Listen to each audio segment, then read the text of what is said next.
morning. I'd like to welcome you all to the Smithfield School Committee Workshop today, June 17th. Before we begin, if we could please stand and say pledge to the flag.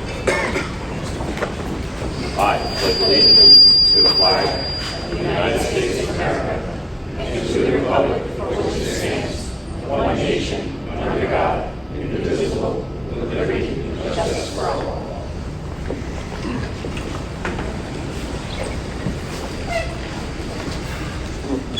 Thank you. Now I'll go over the health and safety rules. In the event of an emergency, there are 4 exits out of this auditorium, 2 in the rear and 2 on each side. Please take, please go out the proper exits at the appropriate time. If you need facilities, the facilities are located in the back, both on the right-hand side and the left-hand side. So that should take care of that. Before we begin, this is a workshop of the school committee. Workshops are slightly different from those of you who have attended public meetings. It is really more of a casual discussion among school committee members, and the rules are a little more relaxed. There still will be public comment. Workshops don't have to have public comment, but we believe part of the reason we're doing this is to have public comment. So there will be public comment. Based on the crowd, probably going to be 5 minutes, but we'll see what happens. The way it will work out is the school committee is going to discuss a few items in the beginning amongst ourselves. Then at some point we will start opening up for public comment. There is a sign-up sheet down in the front to your right at that desk. If you do want to talk when we have public comment, please fill in your name, your address, and at the appropriate time be called up. The microphone's right here in the front, so please come to that. And like I said, we're looking at possibly 5 minutes. We do have a timekeeper. There will be a little bit of an alarm that will go off when you've hit your time period. If for any reason it gets to be more, I do have the ability to adjust the time people are speaking. When you're at the podium, be recognized by myself first.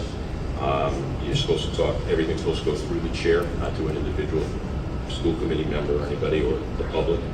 Let's see what else we got here. While speaking or sitting listening, members of the public are expected to refrain from causing disruptions or making derogatory, insulting remarks. So far, we've had very civil discussions on this at meetings this spring. I anticipate it to be that way, so I'm sure that we will continue it that way. Do remain quiet and refrain from any cheering, applauding, booing, or making noises that would cause commotion that would interrupt the speaker otherwise. If things are violated, everybody will have one warning, but that'll be it. If we need to go further, we will. Okay. But hopefully, like I said, I'm anticipating everybody to follow the rules because they have been so far. Also, a couple of things about this particular meeting. It is this whole topic, and I feel I have to say this. This is nothing to do with acceptance of any of our students. This school committee, the administrators in the system, and the faculty and staff all have a very accepting, welcoming attitude. Our job is to educate kids, and if we have a student here, we want to educate them. So I'm going to say that on. Also, this is not a referendum on the issue of transgender.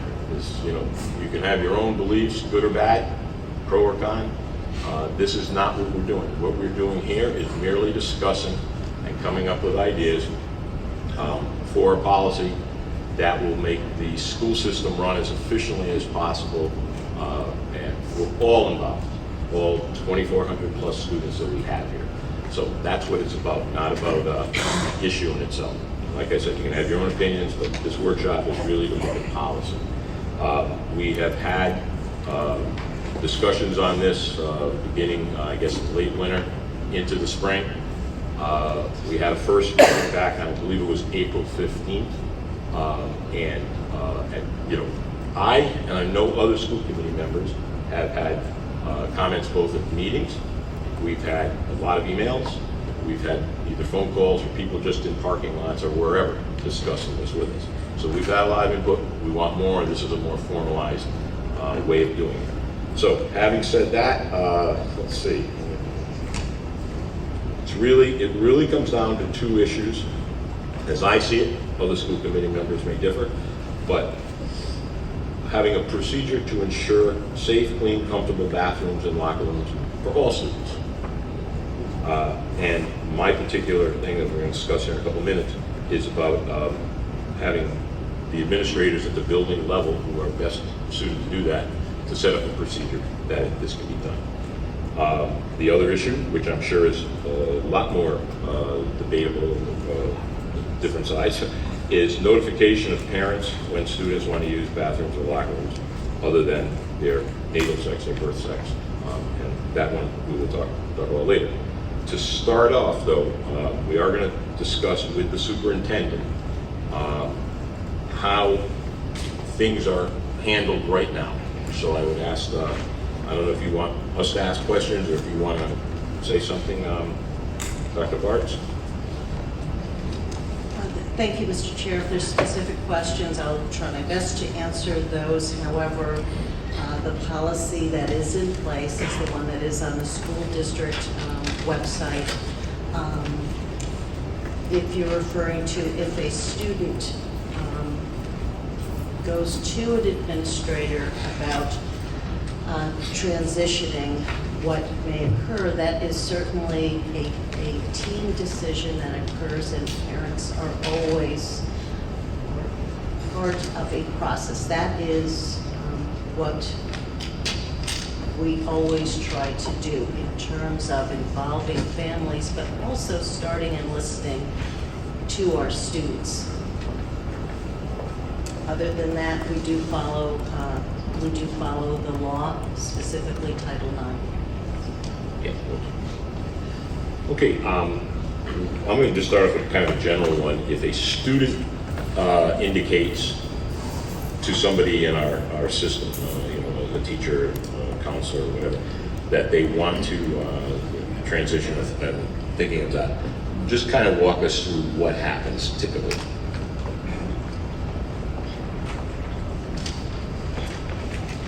I'm going to deal with this at a secondary level because certainly the elementary is a little bit different than is in the policy. If a student goes to a trusted adult in the school, whether it's a teacher or a counselor or an administrator, and it depends what the student says. If the student says, I'm thinking about transitioning, again, that is a conversation that may happen with that trusted adult. And again, it depends on, I'm not sure exactly what you're asking besides that, a question that may typically be asked of a student. Is your family aware? And what support do you need?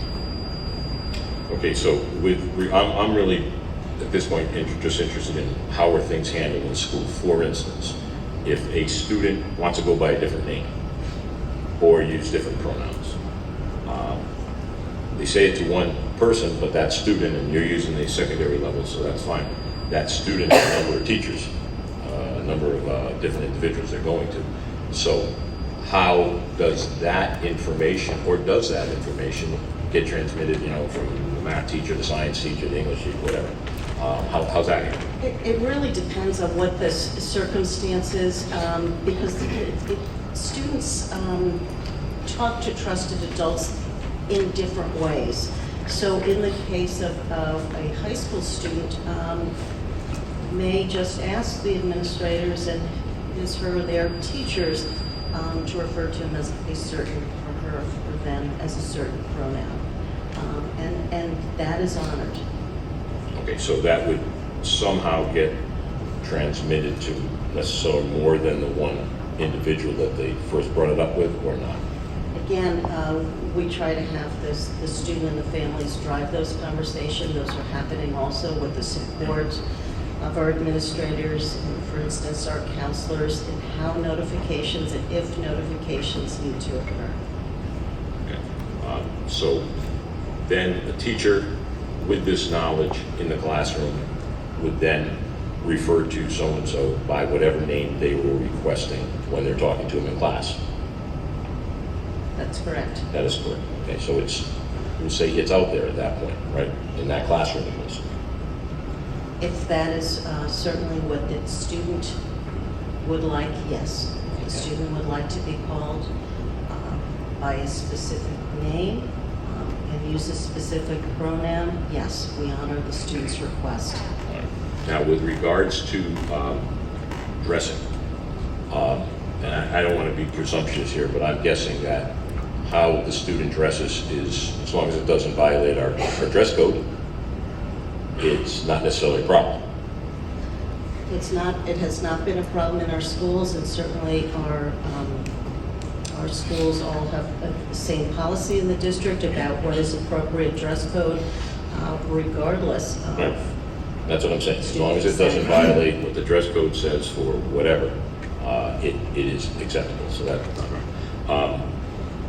in reading and in looking at things and talking to people, there's a clear delineation between social transitioning and medical transitioning. So I don't want to assume anything. With regards to medical transitioning, where we're getting into puberty blockers, hormones, or actual operations, to what degree, if any, do you have knowledge of that any of that is either being advised or talked about in the schools? That is not being advised, talked about, or any part of a process. There is no school administrator, counseling staff, or teacher that are advising students or helping in a medical transition. That, if I can speak hypothetically, because that has never been the case in the Smithfield schools, and it's not currently the case, if the family came to the school psychologist, as an example, and just wanted social support for the student, that would be the line. But we do not. It would be completely inappropriate for any of our staff members to advise or engage in assisting any students in a medical procedure. And our current policies do address that. They say that staff members, unless it's specifically part of their jobs, shall not attempt to counsel, assess, diagnose, or treat a student's personal problem relating to sexual behavior. So I'm guessing the only ones that would be in their job description would be a school doctor. And you tell me, why don't you tell me, besides a school doctor, who else would that fit in? Would it fit into a guidance counselor, for instance? If I understand the question directly, if we're still talking about medical transitions. Well, we're talking about anything according to this, because this is our current policy about what our staff, it says staff members, unless it's specifically part of their jobs. And I'm just trying to figure out whose jobs would it be that they even get into talking and discussing sexual behavior. It would be the student support staff, so that would include, for instance, a school psychologist, school social worker, or social worker assigned to the school. Correct. Okay. All right. Thank you. How about the nurse? Would that be in their job? The nurse would also be as a medical, yes. Would be appropriate. But pretty much everybody else, it's an off-limits topic. Would not be. Right. And the reason I'm trying to make these delineations between the social and the medical, because really what we're discussing here is the social transition, not the medical. That's kind of out of our purview. I'm not going to say it doesn't happen. I'm just saying it's not something that the schools should be in any way involved with. That is something that has to happen in the medical field, not in the educational field. Let's see what else we have here. If other members have questions, feel free to ask. I'm just looking through some notes I have. Sure. Go ahead, Mr. Gaddis. I guess it would be a question to the superintendent. This policy has been in place since 2018. I know we may not have statistics going back, but even within the last year, have we had any incidents disciplinary issues or anything regarding transgender students? There's been absolutely no issues or reports in any of our schools regarding this policy. So no problems exist at this point? No problems. Thank you. So, So as a follow-up to what we were just discussing, I understand there wouldn't be any medical guidance. So in this scenario where there's possibly no parents involved and a student does ask for guidance on the next step, and since they would have nobody else supporting them at that point, what would the school do? And how would we then transition that student there? And then secondly, when they graduate, what supports would we then be giving? Because at this point now, it's possible that a student has had 4 years of guidance from a school with no parental involvement, and then they're released from our program. Jess, I'm sorry, would you mind repeating that? We couldn't hear you. Could you use the mic, please? So I'm going to move this over since it's wireless. Richard's not sharing well. Is that better? Yes. So my question is, when guidance is being given by the school and there's possibly no parental involvement, when a student does ask for suggestions and guidance and help on the next step, and since they wouldn't be receiving any supports at home, how would the school then guide them from there? And secondly, after possibly having guidance from the school for 4 years, again with no parental guidance at home, what would happen when the student graduates and how we then transition them or how we help them adjust with that after we're done supporting them? I think there's some assumptions that there's some secret, so I do want to debunk that anything is happening that is secretive in our schools, or that our school administrators or our teachers or staff are hiding information from parents.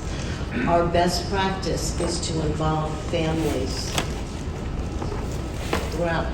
So I'm not really sure when you're asking about guidance afterwards that I can answer that question. So the way our policy states, right, and I think it's been very clear that what we've been discussing has been that there are situations when a student may say that they do not want their parents to be informed of any social transition.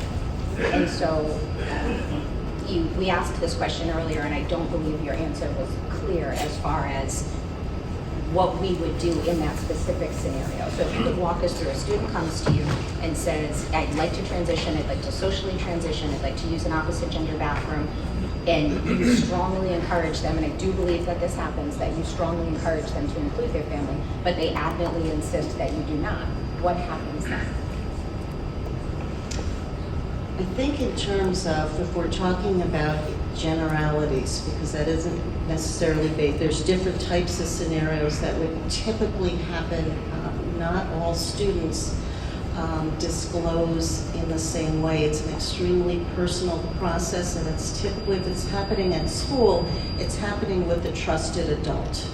However, if, for instance, a student disclosed that they may be gay, for instance, the administrator or teacher may logically ask, are your parents aware? So in the case that, again, this is hypothetical, this would be thinking about a high school example,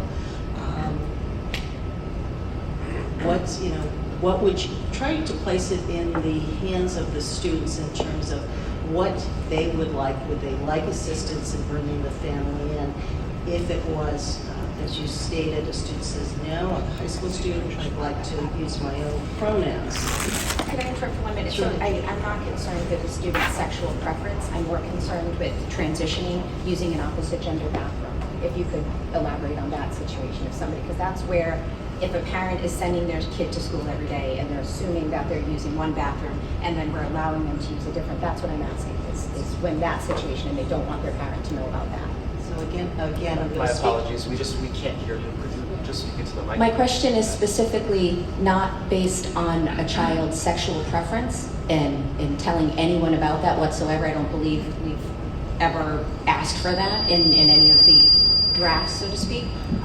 What I'm asking is if a child is asking to use an opposite gender bathroom and you're encouraging them to have that conversation with their parent, but they're telling you that they're not comfortable with it, what are the next steps? What an administrator in the high school might do is ask, what are the reasons? So of course they want to assess. Certainly if there's any safety concerns, other than any certainly safety concerns that would go to a team meeting. But typically, it's not a decision that would be made by one individual. Of course, the student at the high school would be involved. Ideally, the family would be involved, but also a support staff, which would include the counselor or the school psychologist as well, discussing that and establishing that if the student is identifying as a specific gender and would like to use that bathroom, then yes, they are allowed to use that bathroom. I don't know that that necessarily answers my question. I understand every situation is different, but I'm trying to understand how that decision is actually made, like what factors are considered. Is it the child's safety? Are you interviewing the home? How are you determining what that best solution is? Again, it depends on the situation. So if it's, there's no safety concern, the student would like to be considered by a different name, different pronoun, would like to use the bathroom assigned to that. Again, it's up to the school principal, meeting with the guidance staff, the school psychologist to see if there's anything that they need to consider, but they would, yes, allow the student to use that bathroom. I don't know how more direct I can be. The student would be permitted to use either the bathroom of the gender that they identify with, or to use a gender-neutral bathroom. The gender-neutral bathrooms are open to any of our students, however. Okay, so just to make sure I understand, the parents wouldn't be informed, not necessarily based on safety, it would just ultimately be the student's decision, nothing to do with safety. I don't think I said that at all. Safety is certainly... Let me rephrase, I didn't mean that you didn't consider safety, I'm saying the student wouldn't have to bring up safety as a concern as to why they didn't want to involve their parents. I'm just going to default to it's always best to bring in the families when they can, but no. And certainly when we're talking about secondary students, no, that parents, if they want to use a different gender, a different name, they are comfortable with that decision, they feel that they do not need support, yes, that decision then is made. Okay, and just the last part of that question earlier, we do not provide any post-secondary support in this area, is that correct? I didn't answer that question because you're talking about after a student graduates. After a student graduates, again, at 18 or 19 years old, they are an adult. But in terms of support for students, we have a lot of supports for students in our schools. Certainly our school counselors, our administrators, our psychologists do provide students and their families with a variety of supports. And again, that is the choice of the student and the families to use those. Okay, I didn't realize they could continue to come back post-graduate. I'm talking about while they're in the schools. In terms of a student, let's say the graduation was last week and what the student is doing a year or two from now in a college that is not the high school, that would be the support we're in the community. Okay, so there's no support from the school once they leave? If a student were to come back and ask for guidance or support, absolutely. I know our administrators, I know their hearts. I know when I walk into the hallways, particularly the last week, to see students who have graduated in past years come back. They talk to them about a variety of things, and I see the hugs that occur. So once a Smithfield student, always a Smithfield student. Okay, thank you. Maybe to clear this up, I believe the principal of the high school is here. If you can maybe get specific answers on those type of questions. Better? Nothing? I got a green light. There we go. All right. So we have a gender support plan that we use in our at the secondary level that has been shared 6 through 12. So if a student were to notify a counselor, which is generally where it goes through, we go through a school counselor, probably 95% of the time, they would ask that student, what kind of support do you want to put in place? Can we bring a team together and have a discussion and talk through concerns and where they want to go in the process? So we would start a transition support plan we would ask the student how do they want to identify, the support staff that would be in that plan, the date of the plan, and then there's a series of questions that we would go through. And the first ones are, is family aware of and involved in the creation of the plan? The family is aware of the declining involvement in the plan, and then we take notes on that conversation. Student reports not aware, student unwilling to make family aware at this time. And then we get into what would your preferred name be? And we check so there's a series of check boxes that we go through to identify what the student needs are, what they would like, and we talk through that with that gender support team. And generally that's a counselor, it could be a school psychologist, could be a social worker, could be an admin, depends on who the student is comfortable with and who they want at that table and for that conversation.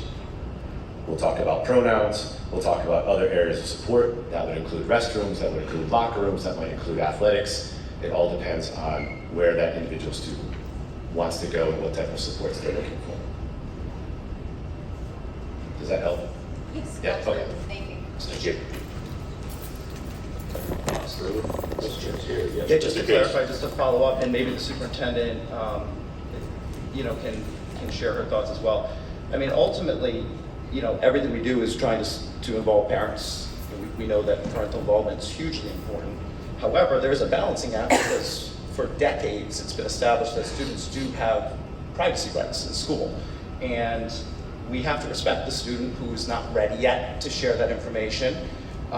And work with that student to get to the point where we can involve parents and family, but we can't disregard federal law that provides those rights to those students. And so I think that might be one of the reasons that a school cannot automatically report to a parent without that student's permission. Now, we already do that K through 5, that's in the policy, but it's, we're not making up new guidelines here. These guidelines are well established by guidelines, federal law and court precedent. So our students do have privacy rights. I mean, my son's in 8th grade right now.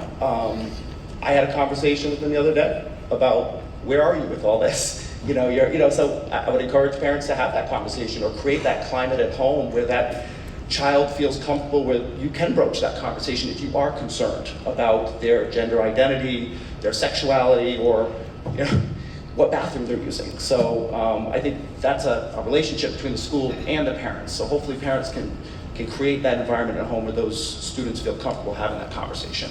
Thank you. So, Ben, could you tell me what you believe changes between the ages of 10 and 11 that then makes a student capable to make that I'm not a decision? medical expert. I rely on the research and expert advice from those who are experts. So, but you do believe that our policy is correct, that that's an 8, that as it stands today, that... Based on research, based on all the experts, based on all the renowned research that's been done, I concur with the research that's out there. This guidance that we have is provided by the Rhode Island Department of Education.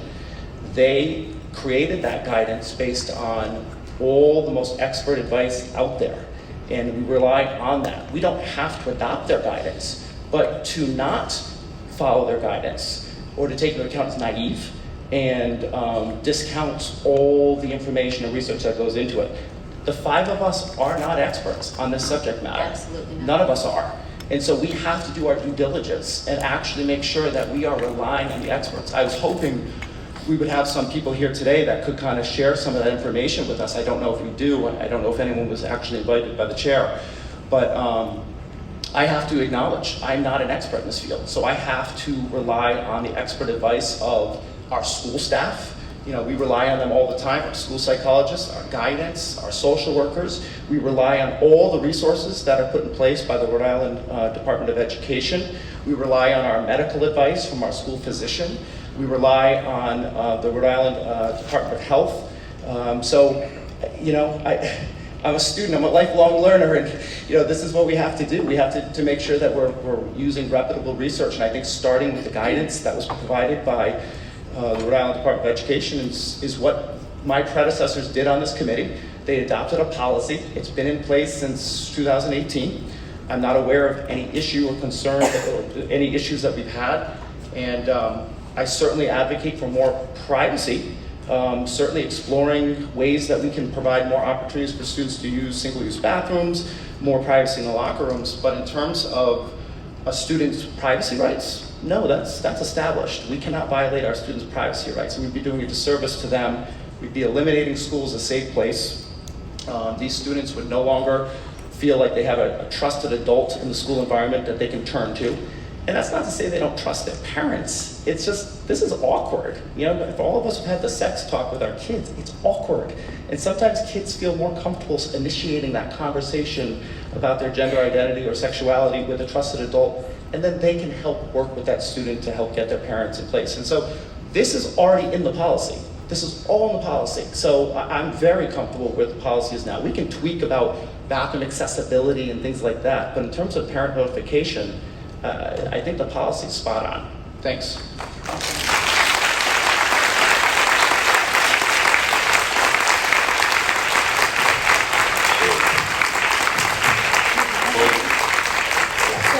When you say talking about sexuality, these are children. You think that children should talk about their sexualities with teachers? This is an education system. We should not be. Education? Yes, we educate students. The students might, in 5th grade, start talking about reproduction and things like that. No, exactly, So. but talking about their personal sexualities with somebody who's not, somebody who's not their parent is a problem. I mean, to remove a parent from a child when a teacher doesn't necessarily know all of them. I mean, if somebody were to take my own child's rights and say, no, I know what's better other than you, their parent, it seems. Is that not what you were doing? It seems bizarre. Nothing from the So- audience, please. Yeah. I'd like to refer to, I don't know if you all received the email from Mr. John Burns yesterday. Yes. And I don't have it right in front of me, but he said something to the effect, and I apologize if I misparaphrase what he said. We're here to support. We're here to support.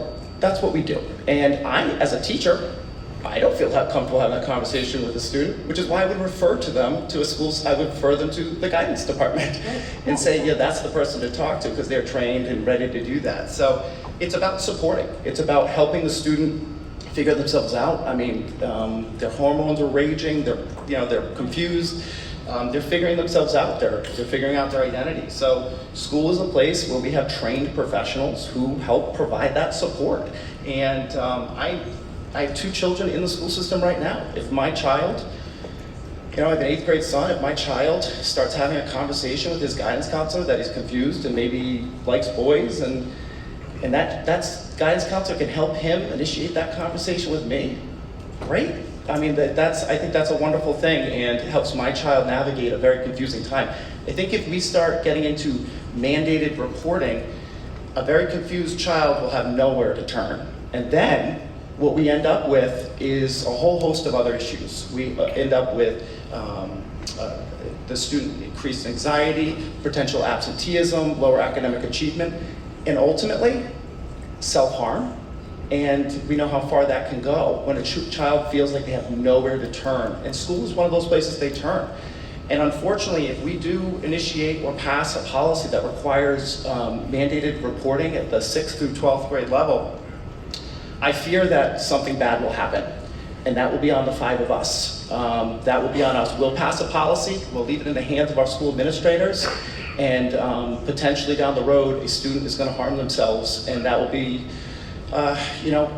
we'll have contributed to that by eliminating school as a safe place for them to have that conversation. Schools, we mandate kids to go to school, and they deserve a safe and supportive environment where they can figure themselves out. And once again, parents are important. We want parents. That's enshrined in the policy right now. But we respect students' confidentiality rights, and we respect the right, or we take into consideration that in some unique circumstances, reporting home could do harm because not every family is supportive. Now, when I say supportive, of course, it's a shock to some families who are not aware, but ultimately in some situations, and I said this at a previous meeting, we just finished, but I have a student right now where we know that if we report that child is transgender, that child knows he will be removed from the home. He'll become homeless. The largest population of homeless children in this state right now are transgendered students. So we owe it to the child to involve parents as best we can, but also to respect their confidentiality rights, to ensure that they have a safe place where that they can seek that counsel that they need, and then ultimately work with them to get parents involved so that we can all work as a team to help that student succeed, feel comfortable with who they are, and selfishly achieve academic excellence so that Smithfield schools can really be successful.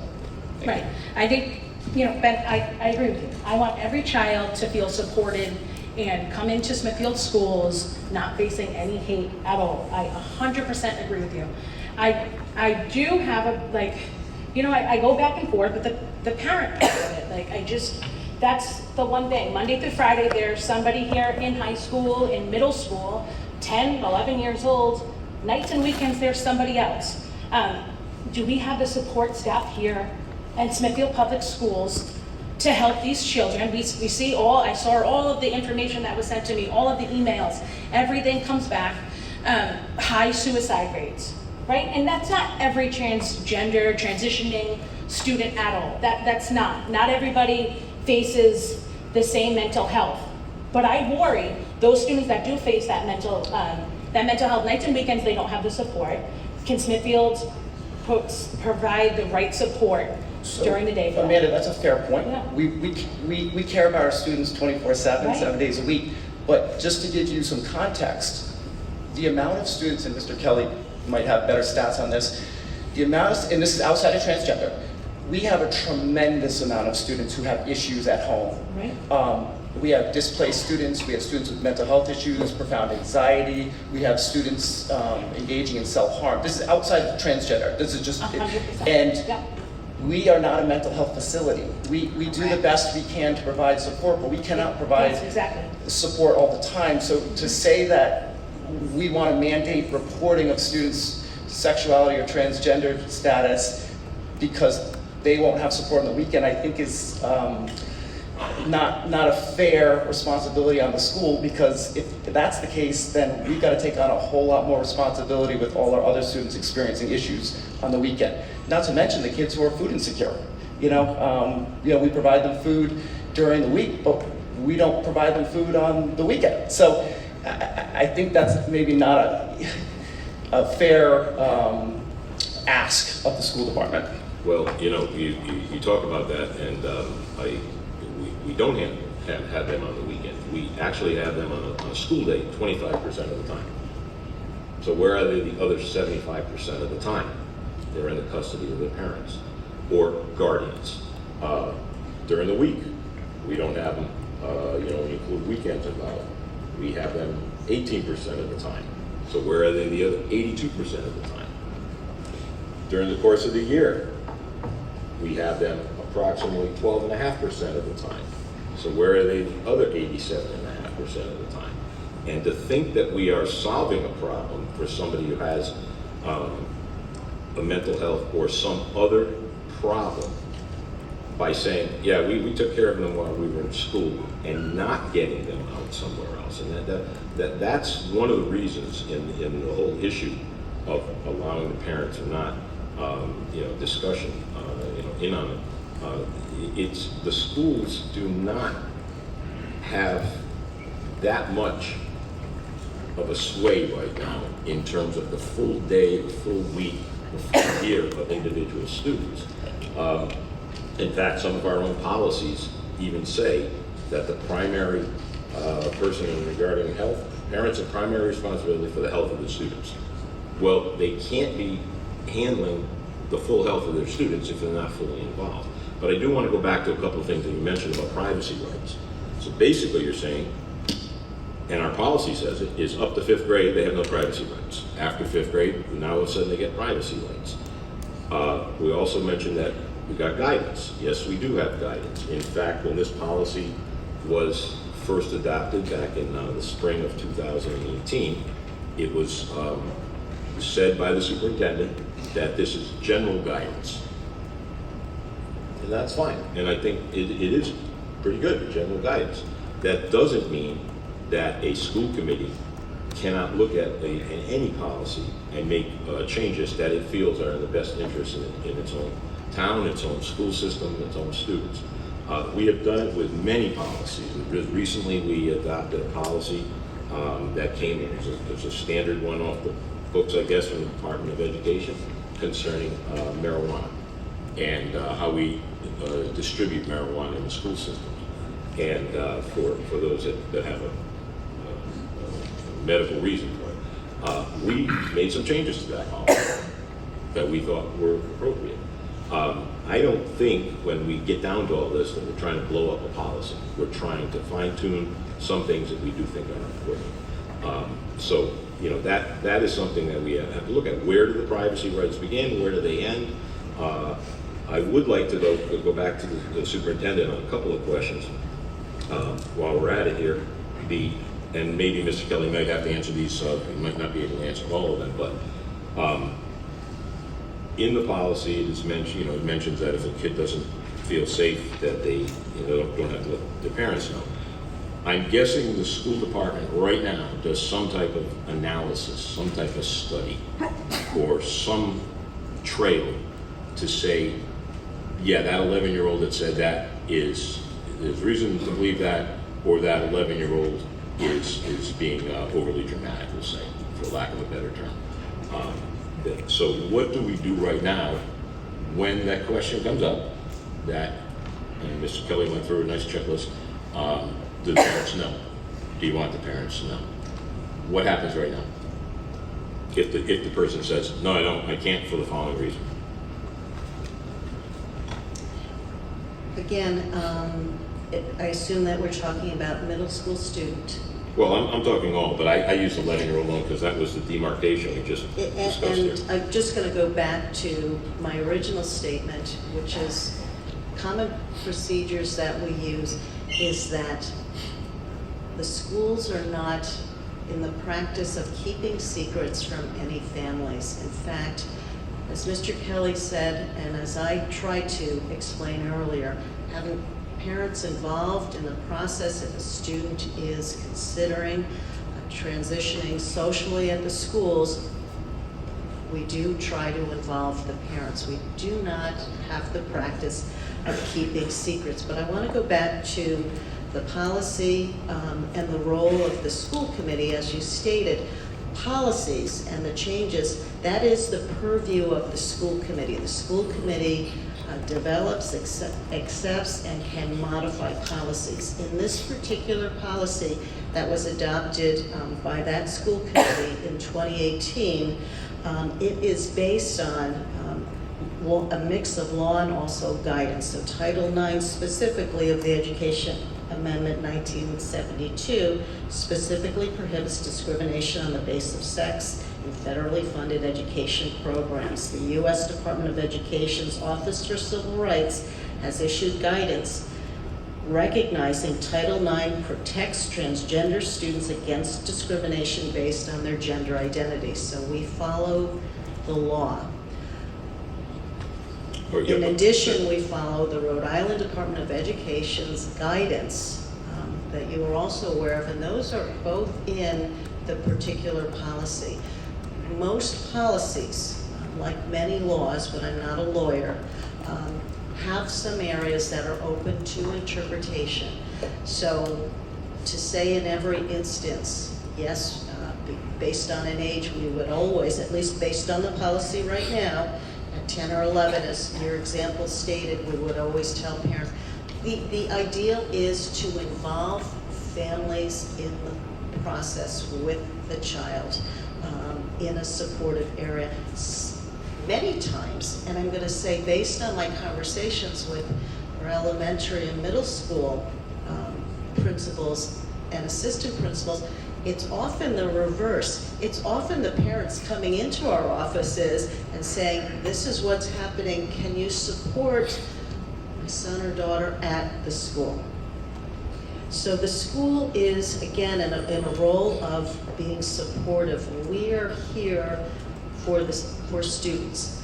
We work with families. There are certain circumstances, and again, we do have some experts who are in the audience who work specifically in the medical and the healthcare fields that can speak to potentials, as mentioned before, of harm for students if the school were, for instance, to be triggered, that a student comes up, again in a hypothetical, and says, I am thinking, you know, I might be transgender, or I'm thinking I might be gay or lesbian, and if that triggered the trusted adult that the student disclosed to immediately contact a parent, that could have really significant impacts on that student. At the very least, that adult would no longer be the trusted adult. Believe me, our teachers are not trying to have students disclose. When students disclose to someone at a school, it is because that student has found someone that they trust. Okay, that does not answer my question. The question is nothing. My question is strictly, when the student, we already said the student has reached out to somebody or whatever. We already said there's going to be some type of transitioning plan or whatever, as kind of Mr. Kelley suggested at the high school level at least. So now that particular student says, I don't want you to tell my parents. All I'm looking for is what does the school department do presently in terms of assessing, I'm going to have Mr. is that right or wrong? I mean, do we go the extra step? We do have, I'm sorry, Mr. Chairman, we do assess, and there are, as Mr. Kelley had said, at all of the levels, an assessment team. Mr. Kelley, I believe, if you'll allow, can again reiterate or expand on that a little bit more. Yes. So, in the gender support plan that the district is utilizing, the first section, family is aware, family is and involved in the creation of the plan, aware but declining involvement in the plan. Student reports not aware and student unwilling to make family aware at this time. The student, the student signs this plan as part of the development. The student acknowledges that mistakes may be made and their family may unintentionally become aware of status if the student chooses to be affirmed at school. This is an inherent risk. The family is not aware changes will not be made in the student information system. Teachers and staff may make mistakes because of this. Please assume best intent. However, if you're not feeling it is not being honored, please let an administrator know. And then we go through where do we want to make those changes. So if the student does not want to be identified, doesn't want parents to know, then we're not going to make that change in Infinite Campus. The student may want to make the change in Google with their email address. They may want to make that change in Google Classroom. The student has the ability to make that change. And so it's all about their level of comfort and how much they want to have out in the world. So how do we track that and assess that? We review those gender gender support plans as a team, and we talk about those at different times of the year to try to get a sense of where kids are at. Do I make a formal report to the superintendent with that? I do not. So basically what happens, if the student says, don't tell my parents, that's it. Don't tell my parents. We're not going to tell them. It's not. We're going to do our best to not tell them. But this is a scenario that we run into. But no extra effort though. Don't tell my parent, all right? I want you to call me my preferred name. And so we've had situations with staff where at a parent-teacher conference, the kid is even present there sometimes, and they have the student what they want their name, and the parent doesn't know that that's that name. That's part of that inherent risk, and we talk through that in that process. And that has been a concern of staff because they don't want to out a kid if they don't want the family. If the kid doesn't want the family to know, it's a huge fear for staff and something that they are very aware of. I can appreciate that. What I'm just trying to get at is the student says, I don't want my parents told. It ends right there. Yes. Right? We don't make any effort to say, well, if Correct. the student says, I don't because of a safety issue, because that's what's been brought up here, not just the kid saying, I just don't want my parents to know. If the student identifies a safety issue and that requires us to go in a different direction, we'll continue that conversation. So, All right, and so that's what I'm trying to look at. Is after the kid says it, is it just a flat, okay, parents don't know, or is it do you get into looking at is there grounds for safety? Is that the problem, or is it just because kids doesn't want to know? I think it depends. It's where that conversation goes and where those counselors and the school psychologists in their training will help determine that.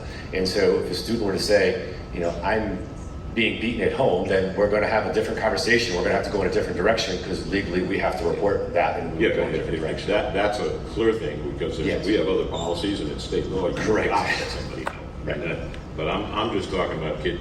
says, no, I don't want the parent to know I'm concerned of safety. That's different from Yes. being beaten or something. I've had students have said, I am concerned, my dad doesn't know, and I'm afraid of how he will react. Right. Or my mom, or how she So will react. we just take his word, that's all I'm trying to get. We Yes. just take the kid's word, we don't do any further. So Correct. Okay, thank you.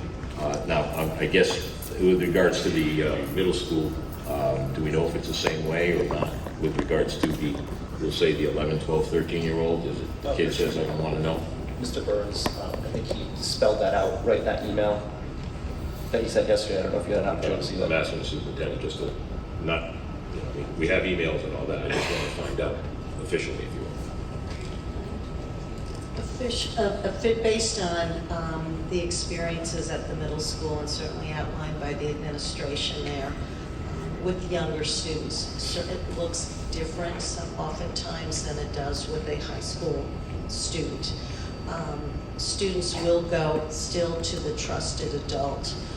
Again, at all times, it's important that our administrators and our counseling support staff help the students with those conversations with parents, particularly our younger students, so that the student can disclose. It is best case scenario to be able to assist a student in that disclosure with the parent, and then to have supports as well in school and place. All right, so again, if the student says, I don't want you to let my parents know, is there a procedure where we say, we go further in to say we think there's belief, there's reason behind this, or the kid just doesn't want the parent to know? It would mirror the high school's policy, so again, it Okay. would be the 6 Same through thing. 12, that would be the same policies and procedures. Now, just a couple minutes ago, Mr. Kelley brought up something which I was going to talk about later on, parent conferences. If a parent comes into a parent conference right now and says to a teacher at the parent conference, what do you call my kid? What bathrooms my kid use, etc. Any of those type of questions. How's our teacher handle it? And again, we're assuming the kid didn't want parents to know. Then the teacher at a parent conference, it probably would not be an appropriate item to be talking about the students transitioning at parent conference. What they would be doing would be talking about the student's progress. The student would let the teacher know the name he or she they would like to be known as at that conference. I'm just draw from my own experience. I mean, I know when we had parent conferences, a lot of times, we talk about the academics, obviously, that's the main thing, but we'd also talk about how's the students socializing, how they, getting along, are they behaving in class, all these other things. And that's why I don't think it's I don't know, I think a parent would be a little bit upset if they all of a sudden they say, oh, I'm not talking about that, we'll stand back. But, so what you're saying is you think they just wouldn't discuss it? Well, it's again not a secret, but I don't think it would be appropriate at a parent-student conference, which again could be 10 to 20 minutes long if we're talking about those that are scheduled to get into a discussion of transition. And also that wouldn't be the role of the teacher. That would not be the role of the teacher. But just a few moments ago, it was the role of the teacher to support that student if they came to them and disclosed that information. We also earlier said that we're not hiding any information, but then Mr. Kelley just said that if the student point blank just said, no, I'm not comfortable, we would take their word for it and not tell them that. Now we're saying when a teacher comes in, or when a parent comes in and point blank asks a question, that we're then just not going to answer. I'm sorry, I didn't hear the part that the teacher asked during a student conference, that the teacher is being asked a question by the parent, is my child transgender? That was not the question that I'm responding to. In fact, that's very, very different. So in a parent conference, a student, the question that I heard, so please clarify if I have it wrong, this student has said to one of several teachers, or all of the teachers that the student has in middle and high school, please do not disclose and assume that the student has already gone through the process Mr. Kelley has outlined. There's a support team in place. But please call me by the pronoun and the name that is my birth name. Then yes, the teacher would refer to the student based on what the student would like to be called. Right, but Richard's question was if the parent point blank asks the teacher if their child is being referred to by a different name in school or using the opposite gender bathroom, what would the teacher's response be? I would imagine in the scenario where they're doing a parent conference that the teacher may, at that point, not be comfortable having that conversation. There's probably other parents who would refer the parent to the administrator. So they would come back to Mr. Kelley, and then how would you answer that question? I would go by whatever the student's wishes were. And I would think that the teacher in that moment is going to have to make a split-second decision and go with their gut and what they think is best at that moment. All right, but they're going to do their best to follow the wishes of the student. As far as the bathroom question, Richard, that you asked, I don't know if I've never heard of any parent asking about what bathroom their kid is using to a teacher, and a teacher would most likely say, you got to talk to Kelley about that. I will give you an example that happened this past weekend at graduation. We were all up on stage, and a parent came up to the side of the stage and said, so-and-so, you're going to call so-and-so's name out this way. And I caught me off guard. I said, you're going to use this name, right? And I said, I'm going to use whatever name your kid gave me that we practiced the last 2 days of graduation. Well, I want this name. I said, I'm using the name the kid gave me at rehearsal. And they walked away. So that was the deal. And we did.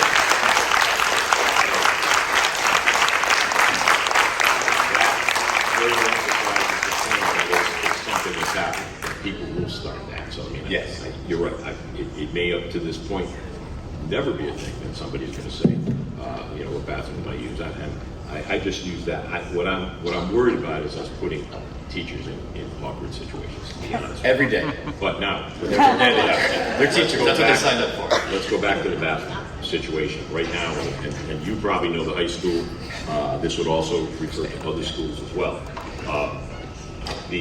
There must be you got to have a way of knowing that so-and-so can go into this bathroom, so that if a teacher or somebody just sees a person transitioning to a female walking into a girl's bathroom, you know that it's But okay. we've already addressed that in the gender support plan meeting. So that is one of the items that we talk about is how are we going to handle the bathroom situation? Right. How would you, student X, how would you like to handle a bathroom situation? What is your preference? Right. Majority of the students that I've worked with don't want to choose a bathroom in a public room, in a public restroom. Okay. And so our option that has been, since I've been the principal here, for any issue, whether you're transgender, whether you're afraid to go number 2 in public, whatever the situation is, you use the nurse's bathroom. It's the cleanest, it's the safest, and it's the most private spot to go to. And so that has worked for us in the 18 years that I've been the principal here, and never been an issue. That plan somewhere lets all faculty and staff know that so-and-so can go into a different. No. It doesn't. No, because in the 18 years I've been here, I've never had a student say, I'm a male, I identify as a female, I want to use the different bathroom. Every student we talk to doesn't want that spotlight on them. Okay. And so and nurses' that's what bathroom I'm has worked trying to for us. find out how it's running right now. Yeah. So it is not common among staff that so-and-so can use this bathroom, a bathroom or whatever. Okay. It's in the plan. A select number of people know it's in the plan. It's common among staff through when these support plans are shared that student X needs this. Student X has permission to do this. Student X may be in our student e-hall pass system and have those things identified there. Very good. Yeah. Okay. Thank you. And with regards to the other schools, Dr. Bartz, how is it handled there? In terms In of, terms of we'll say the staff in general, knowing so-and-so can use the bathroom that normally speaking they would not, you might raise an eye or whatever. I think very similar to what Mr. Kelley said, it would not be sent out, broadcast throughout the school. But they would somehow know. There would be the support plan in place the same way at the middle school. Thank you. Yes. Okay. Other questions? Yes, Mr. Zaragoza. I had a couple of things. Being a little older than everyone else, I don't actually have any kids in the school system, so I'm looking at things probably at a little different perspective. My questions are curious. I'd like to know where we stand. Mr. Kelley alluded to it. Physically, do we have the adequate facilities for kids if we do have situations where they would like or need a special consideration? And I know, as Mr. Kelley alluded to, I know the teachers are occasionally notified of special health considerations or things that kids need. So are we up to snuff with that? Do we have the facilities to take care of these kids? Secondly, we have some ideas and obviously a little divergence of opinion as to how we're going to talk about notifying parents. I'm curious as to where do we stand right now with state, federal law. We just can't come in here and say, let's change this. We're going to do this. We already got notification, I guess I can mention it, from the ACLU telling us that some of the things we talked about at one of the first meetings were not proper. And we already got notification from our lawyer that we have to be careful about what we say because we might be putting ourselves in some kind of legal jeopardy. So where do we stand? Do we need to change the policy that has been in effect for 5 or 6 years? 6 years now, I guess. 5 years, 2018. I should know that. I was a math teacher. Do we need to make a change, or do we need to tweak a little bit? And I wrote stuff down here. Again, as I'm saying, I worked in this building for 50 years, and there are a lot of bathrooms. There's a way of making sure everybody is able to do what they need to do, or go where they need to go. And I worked with the staff in this building, and I know that they are caring individuals. I know that the people on this stage are all interested in what's best for your children. Okay, but we also have to note that not everybody is the same. I coached for years, and I'll beg to differ a little bit with Richard, where he's talked about the percentages to kids in school. I know I coached wrestling and softball and football and whatever, and those kids were family to me. I see them now where they come up. I had a thing last summer where half a dozen kids come up and said to me, I wouldn't be where I am today if it wasn't for you. I don't know how many times over the years I had parents tell me my son would not have graduated from high school if you didn't follow him around and keep him out of trouble. We have access to these kids a lot more than we'd like to, than maybe we should. And because there's a lot of times when somebody would say to me, you're the only one I can talk to, because you don't judge me. I did when they told me.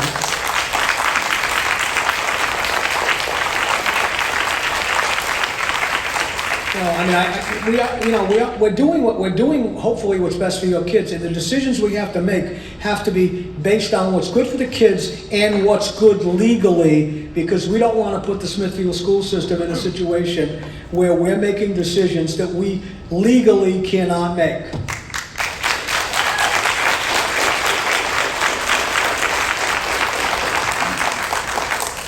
With regards to the bathroom issue, there are, I don't know, there's something like 16 or so sets of bathrooms through this school. And one of the reasons I brought this up a long time ago is they need to be updated. There is no doubt about it. Most of them haven't had anything other than this pair over here, which we did a couple of years ago. Haven't had anything since the school was built in the 1960s. And it needs to be corrected. Before I go on to the bathroom though, I just want to see, for the first part, we were talking about how things are running right now. If there are further questions from anybody on the school committee regarding how things are done. Yes, Mr. Case. Not so much a question, but just a point of clarification. So when looking back at the policy, if you look at the exact language, and I apologize, I don't have my phone loaded up here, I don't have my computer loaded up, so I'm doing this from my phone. The current policy doesn't actually mandate that we don't tell parents. As Mr. Kelley alluded, it's a case-by-case basis, and every single student situation is so unique. And the idea that they have a plan in place where they evaluate each kid on a case-by-case basis to establish and to work with them to notify their parents as best we can. It's always, you know, the superintendent has said it, the principal said it. The goal is always parental involvement while also respecting the student's confidentiality rights and also ensuring that we're not putting the student at harm. So the goal is to involve parents. It is, but it's a balancing act between student rights, what's best for the student, and the parents. I just wanted to quote one more thing. I brought up an email that was sent yesterday from the assistant principal of the middle school that I found to be extremely powerful and valuable, because what it did is it like Mr. Kelley is doing right now, it provided a lot more context about what's really happening in our schools. And so one of the paragraphs he wrote, he said, you know, I can actually quote it here. He said, a very small minority of students share that they're not comfortable being out at home due to real or perceived trans or homophobia. In those cases, there is a discussion about what makes them feel that way, a discussion about safety, etc. In those cases, we will honor the child's wishes to be referred to by their chosen name and pronouns, continue frequent check-ins, and I think that's something you were alluding to is, you know, do we follow up? According to Mr. Burns, they do follow up. They check in routinely, and they revisit the discussion about being out at home. So there is an effort to continue revisiting the child's situation and to continue to encourage or help work with them to bring their parents on board. So I would encourage the members of the committee right now to, if you didn't get an opportunity, I know it came in late yesterday, is really look at that email, because it really paints a picture at the middle school level of how this policy is put in place and how it's enacted, where it balances parental rights, it balances student rights, it balances ultimately what's best for our students to ensure that they're learning in a safe and supportive environment. I feel like we have some contradiction here. We've heard time and time again that we do as much as we can to involve the parents, but then Mr. Kelley just clearly said if a student just point blank says, I don't want to tell my parents, they're not going to tell their parents. And I'm not picking on Mr. Kelley by any means. I actually appreciate his direct answer, because we haven't been able to get one until he directly answered that for us. So again, we're contradicting ourselves. We're saying we try our best and we go out of our way and we want to involve the parents, but then we just said if they say, no, I don't want to, now point blank, we're not going to involve them. And let me be clear, the reason we need to involve parents is because any student that is experiencing gender dysphoria and would like to start transitioning needs all the supports they can get, and I strongly do not believe that our school system can provide all the support they need. They need external support, which requires healthcare, which requires parents to be involved, and it is imperative that parents are involved to help them through that process.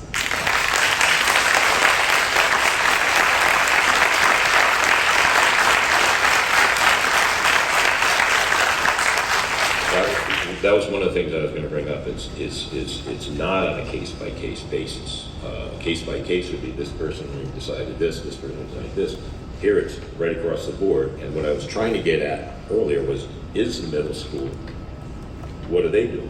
And I was told basically similar to the high school, but as you point out, Mr. Burns's email suggests no, they're not. They're looking deeper into it and going, whatever. That's all I wanted to know, is how we're handling it right now. Are we going further? Because his own email says real or perceived. And it's a small minority, but real or perceived problems. And I'm just trying to figure out, how do we figure out the real? How do we figure out the perceived? So, okay, any further questions on current procedures? I think I just have one. So we talk about support staff doing this. Could be a question for you with how much in each at the middle school level and the high school level. What are the numbers for our support staff? I don't know if you have it right there or not, but just so we can see what supports look like within the district. Sorry. You might have to give me a minute to have those specifically. And certainly in general, and I can give you the specifics. In fact, it was on my budget presentation. Each of our schools, though all 5 of them do have a school psychologist. At the middle and the high school, there are school guidance counselors. There is a shared social worker, certainly between the middle and high school as well. In addition, we have some outside services that are inside the schools, a student assistance counselor in particular that is paid through by a grant at the high school. Okay. Well, we're going to move on to just bathrooms kind of in general, but before we do, let's take a 5-minute break. One day, it is now 10:13 I have, so we'll be back in roughly 5 minutes. There are bathrooms on both the left and the right side of the auditorium. Sign-up sheets down there in the front, and your sign, put your name, your address, and we'll call you up at the appropriate time to the microphone here in front. Before we begin on actual public comment, I just wanted to address, Ms. Terragrosa brought up the bathrooms. With regards to bathrooms, like I said, there's close to 16 sets of bathrooms. Some of them are individual, some of them are obviously multiple stalls, etc. They most of them do need some fixing up. We've heard from a lot of both parents and kids about concerns about safety in the bathroom, from smoking, vaping, fighting, things like that. So the bottom line, we come out of this, and I think it's the one thing all of us can agree on, if we want to have safe, comfortable bathrooms, clean here at the school. That is and what we have right now, okay? We're going to be working on, that's going to take some time. I'm sure that as we send money towards repairing or updating bathrooms, I would bet that the school committee would probably want to get a couple of single stall unisex type bathrooms at the top of the list, so that it can handle many of the situation. I mean, in a perfect world, we'd have all of those. We don't. It's not a perfect world. It's built school that was built in the mid-'60s, and we have what we have. And obviously, the world has changed since the mid-'60s. With regards to, I've mentioned this at a few of our meetings. My idea for what we should do in bathrooms is merely in this policy put a paragraph or an addition that puts bathroom protocol, if you will, that's developed by each building, say principal, the administration in general, as to how the bathrooms can be used, and how they will handle it, because it's totally different from an elementary school to a high school. But they know their schools, they know what they have to deal with. I know that I don't need a lawyer to tell me this, but if I were to say, student, whoever you are, you have to go down and use that bathroom over there, that's a violation of civil rights. They cannot do something like that. And you can't say you have to use, way down on the far end or wherever, however you want to do it. And that's why the school department, the administration, can develop a plan where students have multiple choices. Okay? What I personally think is the best thing to do is have some traditional male-female bathrooms, some mixed bathrooms, which would be male-female, but would be mixed, and then have single stall bathrooms, which would allow any student, and we're dealing with about 2,400 students, the ability to have more than one choice and not to be sent down to wherever. I fully agree that if and I know it's been brought up before, that if a student wants to, if it's a transgender student wants to start using the bathroom that they are transitioning to, they should be able to do that. And there's no problem, at least for myself, with that. They should be able to do that. If they're not comfortable in the other bathroom, they should be able to do that. At the same time, a student who is in we'll say the female bathroom, is not comfortable having other people in there, we'll say transgender or whatever, they should also have a place where they can go. They have to, the comfort is very important. It's something that, it just has to be dealt with. I personally don't think the answer of just sending everybody down to the nurses' bathroom is right. I don't think that's a policy. I don't think that's a procedure or anything. Nurses' bathroom, maybe last resort, nurses' bathroom is for kids that are sick. Now, if you go down to the bathroom and there's some kid in there that is, definitely sick or whatever, and they're waiting for somebody to come pick them up or go home, or if they got a communicable disease, whatever the case may be, that shouldn't be where you have to go. You should be going, there should be other bathrooms. This will require some capital money because as you can see, if you utilize the bathrooms over here, those bathrooms to be made handicap accessible, we had to adjust the doors as to how they were, because remember, they were built in the 60s. And so some of that will take over time, but a lot of it we can address right now in terms of the bathrooms. And like I said, that would be a procedure.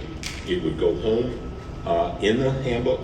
It would be no letters would go out. I know that was a concern. There'd be no letters going out to anybody. This is it. This is how it's handled in our school. Gives our building administrators flexibility because they can change as laws, rulings, whatever change. Okay, so that's bathrooms. If you got further questions on that right now with the school committee, we can Just a comment that I think Sure. I absolutely agree that privacy is good for everybody. So more opportunity, we can't mandate a student use a bathroom against their will or that does not comply with their gender identity, but more privacy is good for everyone. You are absolutely correct that our administration is facing other issues in the bathroom first that have nothing to do with sexual identity. So more privacy is great. Amanda mentioned previously something about we don't have enough privacy in our locker rooms. Bare minimum curtains. Privacy is good for everyone. So options, more single-use bathrooms, but as you just pointed out, we have no capital. So, well, no, we have funding. We have places that we can get it. Grants can always happen. So, and even in our capital plan, it's designed over years. It's not designed to be something that's done right away. So that. But I would definitely.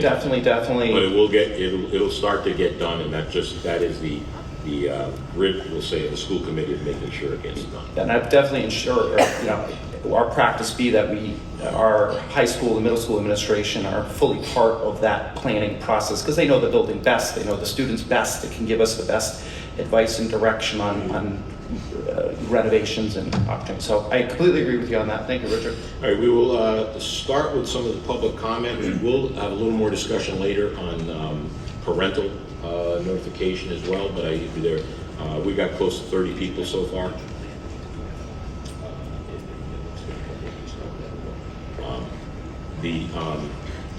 Based on the number, we're probably going to limit it to 3 minutes. We do have a timekeeper here, and you'll hear a little noise, and you should be able to hear it. If not, we'll tell you. If you don't need a full 3 minutes, great. But we're going to start with John Blaisly.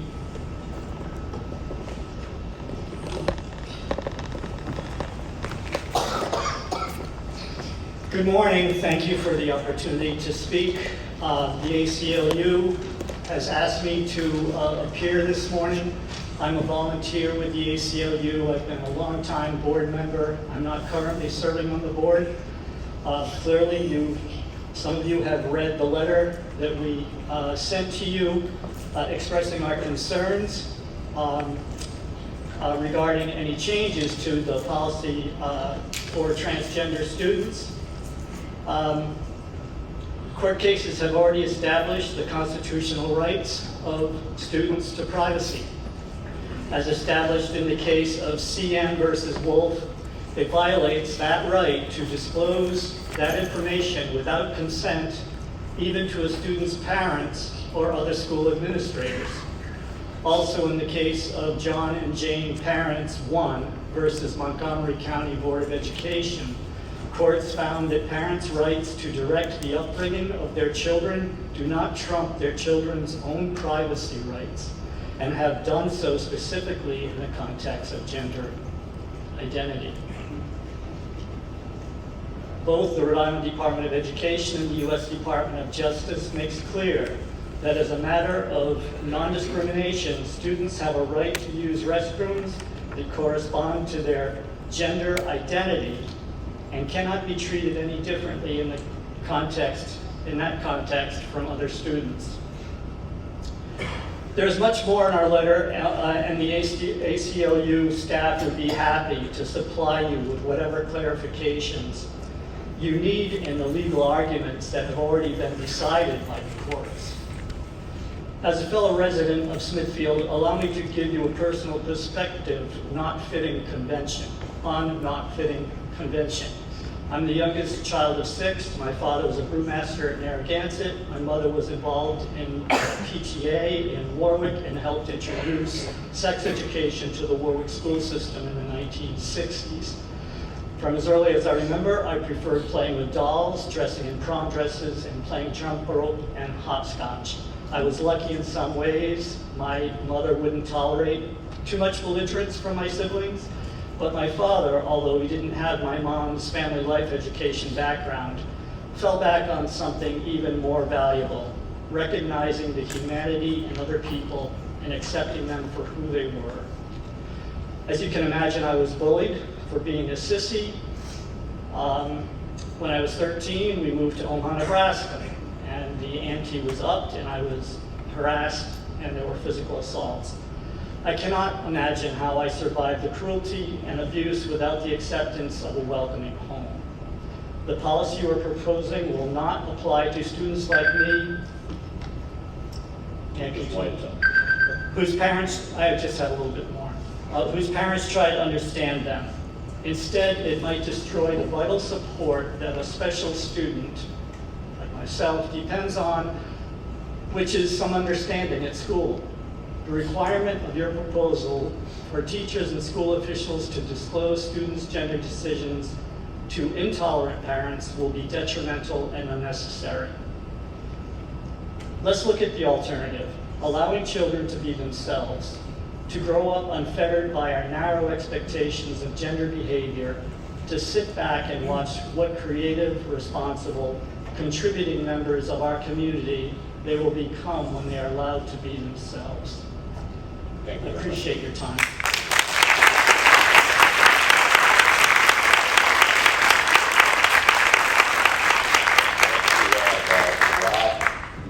Manzieri.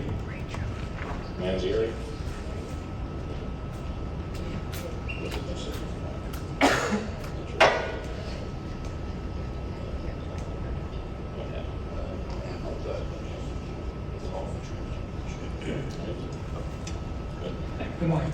The first thing I'd like to talk about is not notifying the parents in secondary schools that their child is transitioning. These students are still minors, and parents still need to be involved. Speak into the mic a Oh, little sorry. bit. Thank you. These students are still minors, and parents still need to be involved and guide their children in these life-altering events, and such as weighing the pros and cons as a family. I believe it's not the school or the government's responsibility to guide them in making a decision. It's the parents and whatever support they elect to get help with. Once a decision is made as a family, then the school should be able to help and guide them in transition to school. Second item is allowing biological boys to participate in girls' athletics. Women have worked hard to obtain their equal rights and fought hard in order to get equal representation in sports at all levels. So much over the past few years has been about following the science. There are physical and biological differences between men and women. The science has been telling us this for years. There have been numerous cases where trans athletes compete in women's sports and have absolutely dominated the competition. The track star in Connecticut that lost a scholarship because of a male trans athlete was competing in the women's division and crushed all the records. There's the UPenn women's swim team where the trans swimmer dominated the race and won the national championship, and other women did not have a chance. This same person was ranked 450th in the men's division. The U.S. women's national weightlifting team has been protesting trans athletes from competing because they know they cannot outlift a man because, as in most cases, males are stronger than females due to their anatomy. These are just a few of the examples. The last item is the use of bathrooms and locker rooms. If I was a male to walk into a woman's room or a woman's locker room and use it, I would certainly be aggressive for some sort of indecency. There's no difference here. Just because they made transitions to a woman doesn't mean that, they don't still have feelings for women, or in the worst case, may cause some harm to another woman. Not only that, it seems that everyone is so concerned about how the transitioning person is feeling and protecting them. How about protecting the majority of students who are not transitioning and who don't want to change in front of a man or share a bathroom with a man? What about their rights? What about their comfort level? And lastly, I have no issues, so I want to be clear, I have no issues with someone who wants to make a life-altering decision in becoming transgender. It's their God-given right to choose to do what they want to do with their life without being threatened or treated badly. However, in life, your actions have consequences. And too often, in these current times, we seem to cater to a small percentage of people who make such drastic decisions and do not feel the consequences of their actions.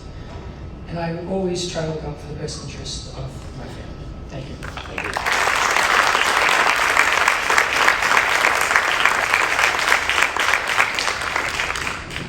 Next, we have Nicole Solas.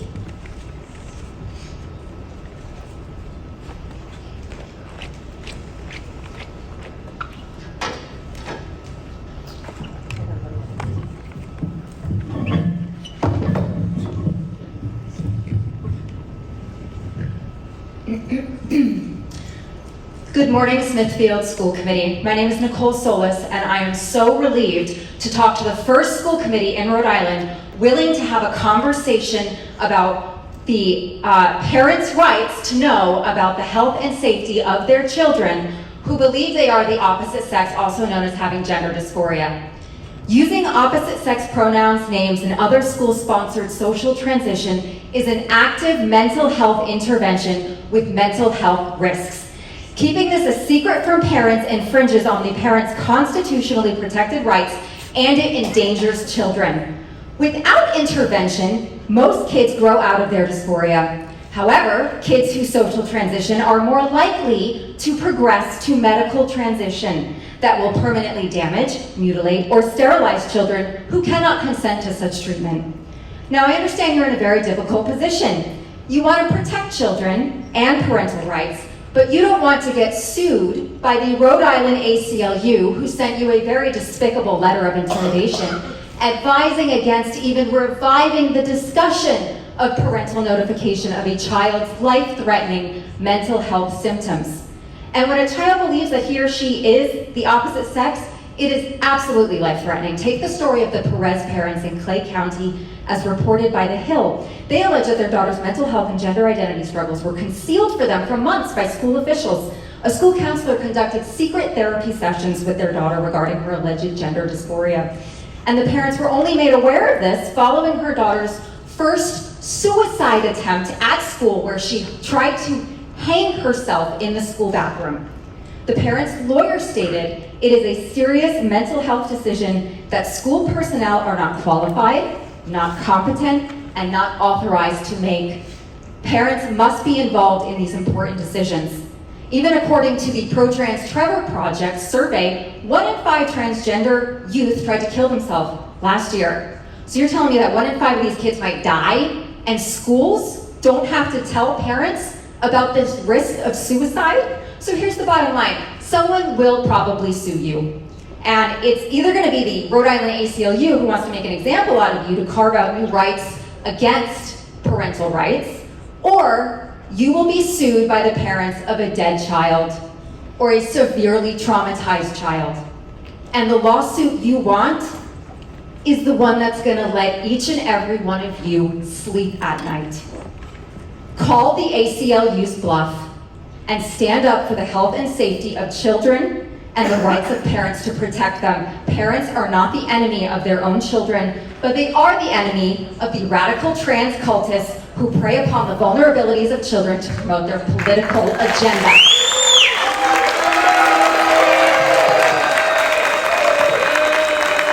And I would like to remind this committee that privacy rights, you are incorrect that it is a law. It is a privacy right that is balanced against other interests, including government interests and the fundamental rights of parents, which are also a constitutional right. Here's a little law lesson for you. Parents have a fundamental right under the Due Process Clause of the 14th Amendment to direct the upbringing, care, and control of their children. Troxel v. Granville. The interest of parents in the care, custody, and control of their children is the oldest right. Be quiet. Dr. Laurie had extra time. I want my extra time. Speak that one a little bit longer. You can have another one. It's only fair. It is the parents and not the state or its schools who have the primary role in the care and rearing of children. That's Wisconsin v. Yoder. It states that it is now established beyond debate that parents have the primary role in rearing their children. See Pierce v. Society of Sisters. A child is not the mere creature of the state. Parental authority over their minor children is broad. That's Parham. It includes involvement in their children's medical and personal decisions, as most children, even in adolescence, simply are not able to make sound judgments concerning many decisions, including their need for medical care or treatment. Social gender transition profoundly affects a child's mental and emotional development. Additionally, emerging research suggests that children who socially transition are extremely likely to medically transition in the future. Involvement in that process is well within the scope of parental fundamental rights. What about parents?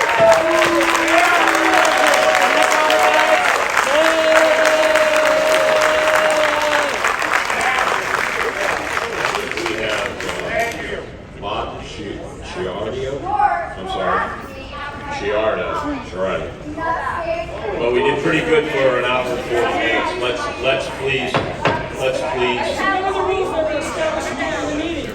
Come on. That's enough, please. No more outbursts, please. Good morning. My name is Robert Caradillo, and I live in Westerly, and it is a privilege to follow my friend Nicole to the podium. I'm here today because I feel very strongly that the current district transgender, gender nonconforming, and transitioning students policy must be changed. Disclosure to parents or legal guardians of their child's gender identity, expression, or transition must happen. It is not within the administration's purview to determine whether notifying the parents of a child carries risks for the student. You aren't qualified to assess that, and more importantly, you don't have the authority to make that decision. Instead, it is your obligation to inform parents or legal guardians should this come to your attention. Madam Superintendent, your answering your questions via word salad would make Kamala Harris proud. Both you and Mr. Kelley said flat out you lie to parents if need be. That is unacceptable. No one knows a child like a parent. Parents entrust their children for 180 days, 6 hours a day, to government-funded schools, the purpose of which is to provide a free education to all children in the country. It is focused on the ideas of core content knowledge, citizenship, and the skills necessary for young people to be successful once they become adults. Schools are not mental health clinics. They don't exist to replace parents. We want to think and must think of our educators as vital to our child's development because they provide what I described above, which most parents are either unable or unequipped to do. That's it. A teacher should not be a student's friend. Period. Policies like this, which dovetail with other aspects of social emotional learning, drive a wedge between parent and child as the school attempts to assert itself as the primary influencer of the child. Your child.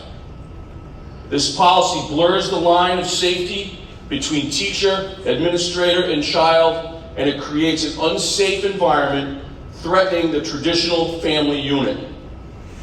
Some adults in custodial authority of these kids somehow believe that these kids are in the wrong body and set them off on the wrong path. Puberty blockers, chest finders, secret names or pronouns, confusion, and depression often ensue.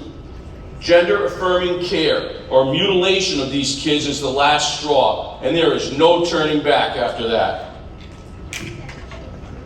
Trying to involve parents isn't enough. You must immediately inform parents, as this is the right thing to do. Please, wind it up. This committee has a chance to do the right thing today. Tell Miguel Cardona and Dan McKee, Angelica Infante Green, the ACLU, and others that our kids belong to us, not to you.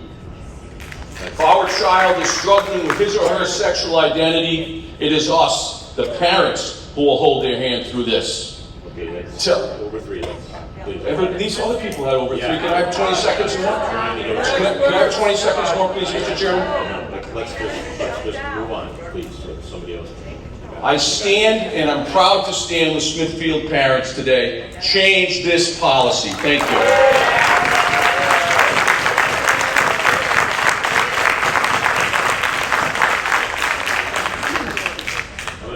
If we're going to get through this, I have to get closer to that 3-minute level, so please, I let the first couple of people because they went over, all right?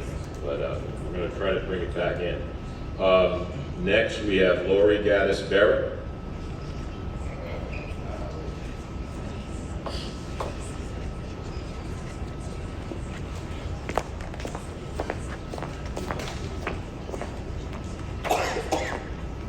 Good morning, Smithfield School Committee. I'm happy to be here and thank you for the opportunity to speak. I'm here on behalf of Parents United Rhode Island, as having had some of the parents in the city or the town of Smithfield reach out to me. And you might be surprised to know that some of them were on the progressive left, and they still would like parental notification to be the norm in Smithfield. Please. Nothing from the audience, please. It's their turn to speak. You speak, you can have your turn. Thank you, Mr. Chairman. So earlier, I heard the committee talk about the law, and other speakers, I'm sure, have talked about the Supreme Court decision. But from a layman's perspective, the right of the parent is fundamental, and it is protected by the First, 9th, and 14th Amendment. I'm not here to talk about the law, but I want to let you know that there are lawyers and parents that have a different interpretation of what other people do. And that's why we have lawyers, and that's why we have court cases, because we just go argue about it in the judicial branch.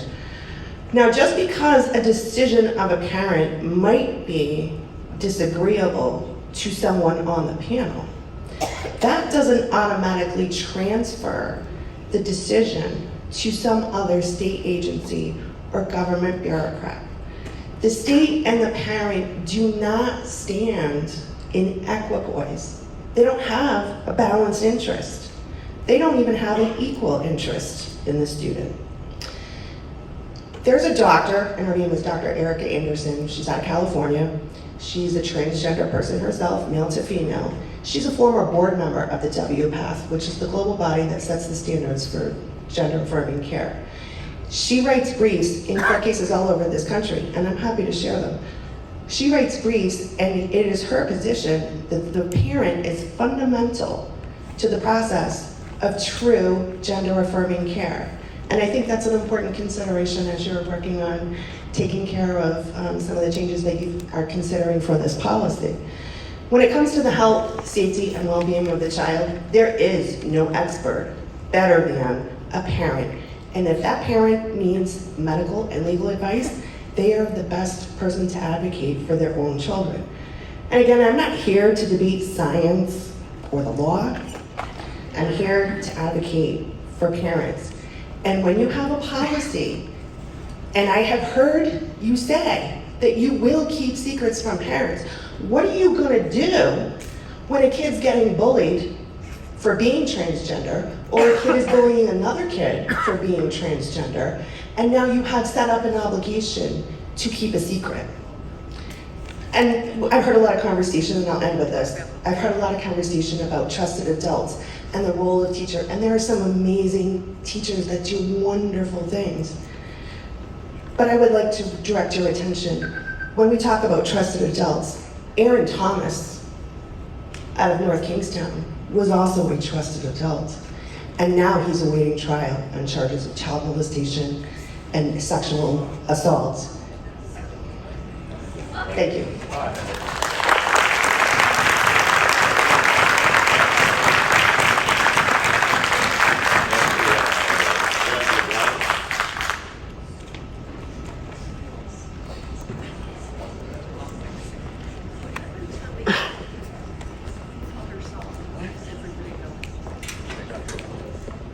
Good morning. For me, the discussion and the policy change is simply about truth, transparency, and parental rights. I support truth, I support transparency, and I support parental rights. This is not a discussion about the cultural shift we're all witnessing. It's not about how the taboos of yesterday are now seemingly just welcomed with blind affirmation, with no consideration of consequence. This discussion is about whether our school district should reserve the right to lie to parents or keep them in the dark when it's deemed necessary. This isn't something I can support, because again, I support truth, I support transparency, and I support parental rights. When this policy change was first mentioned a few months ago, and we've heard it again this morning, most committee members and administration, at their heart of the topic is They seem to be in agreement. Of course, we would always want parents to be involved. Well, then set a policy that reflects those feelings. If a child's unwilling to share and involve their family, our school's willingness to lie to families can't run parallel with that. And currently it does. And lying by omission, because we're all adults here, is still lying. This is all when it's deemed either dangerous, real, or perceived for the child.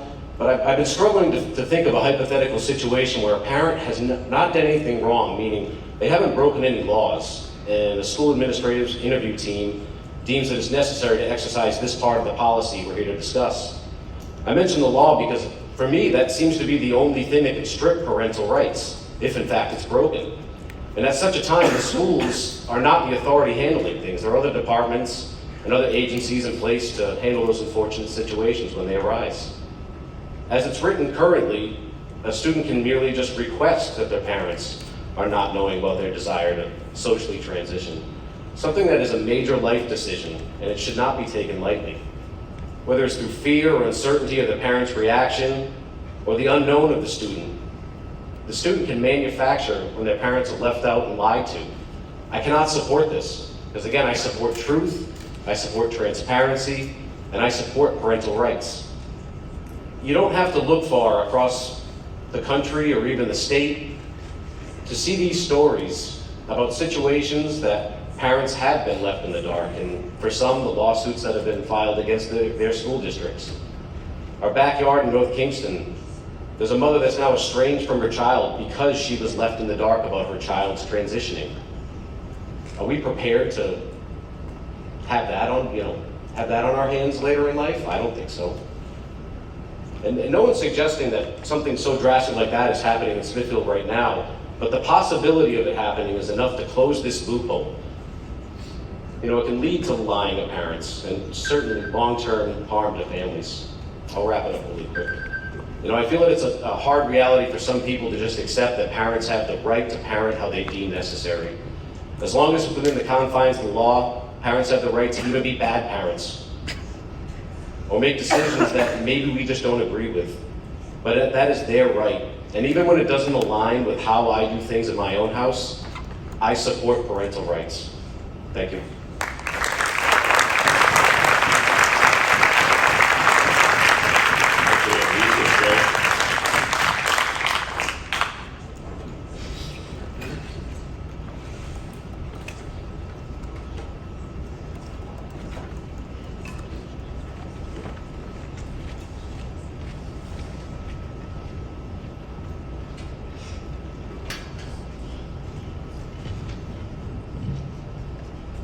First of all, I just want to say that I have so much empathy for anyone who's struggling with their own identity. I still remember going through those struggles myself, and that was 50 years ago. It's just a difficult time in the middle school years and teenage years, and very few of us have gone through them without feeling self-conscious and uncomfortable in our own skin, especially as our bodies are changing. But in today's culture, with the whole push of gender ideology, pronouns, and the notion that sex is assigned at birth, is it any wonder that so many kids are now confused about their gender identity? With regards to the existing policy that we're here to discuss, if the administration determines that notifying the family carries risk for the student, they will work closely with the student to assess the degree to which, if any, the family will be involved. I thought I was coming here to discuss what at-risk means, and now I learn that it doesn't have anything to do with at risk. As long as the student says, I don't want to tell my family, the student won't be informed. And I can't support that. I think we should expect very few students to welcome the involvement of their family in intimate details of their lives. What middle schooler or teenager wouldn't cringe at discussing anything related to sex with their family, let alone their sexual preferences or gender identity? How is risk even being defined? We haven't really talked about that, but I guess it doesn't matter because we're not really looking at that. And if a student was caught breaking a school rule, or if they were failing a class, would that eliminate them from having their parents be involved?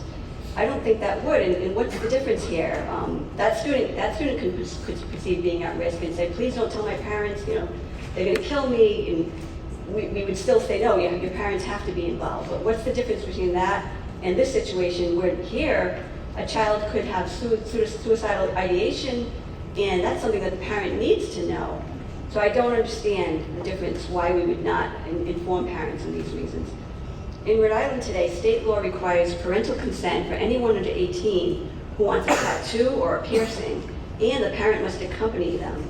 It seems that the state in this situation recognizes that adolescents cognitively and emotionally are not capable of making life-altering decisions. And yet, we're talking today about minors deciding on their own to transition to the opposite sex. In some of those cases, that's going to lead to puberty blockers and cross-sex hormones that will permanently change their bodies in ways that are much more invasive than tattoos and piercings. So how can we even consider keeping the family out of the loop on such a life-changing decision? I think we can all agree that every child has a unique personality and unique experiences that have shaped them and made them who they are. Therefore, for those struggling with gender identity, transitioning is not always going to be the solution for them. Okay, I'll wrap it up. No one comes from a perfect family, but who can help a child with the deep self-reflection needed to sort out and make sense of their emotions better than a family member or guardian who's been with that person through all their experiences, joys, victories, disappointments, and losses? I urge the members of the school committee, if you're really concerned about well-being of students, please don't cut off their primary support system when they need it the most. Thank you for your time.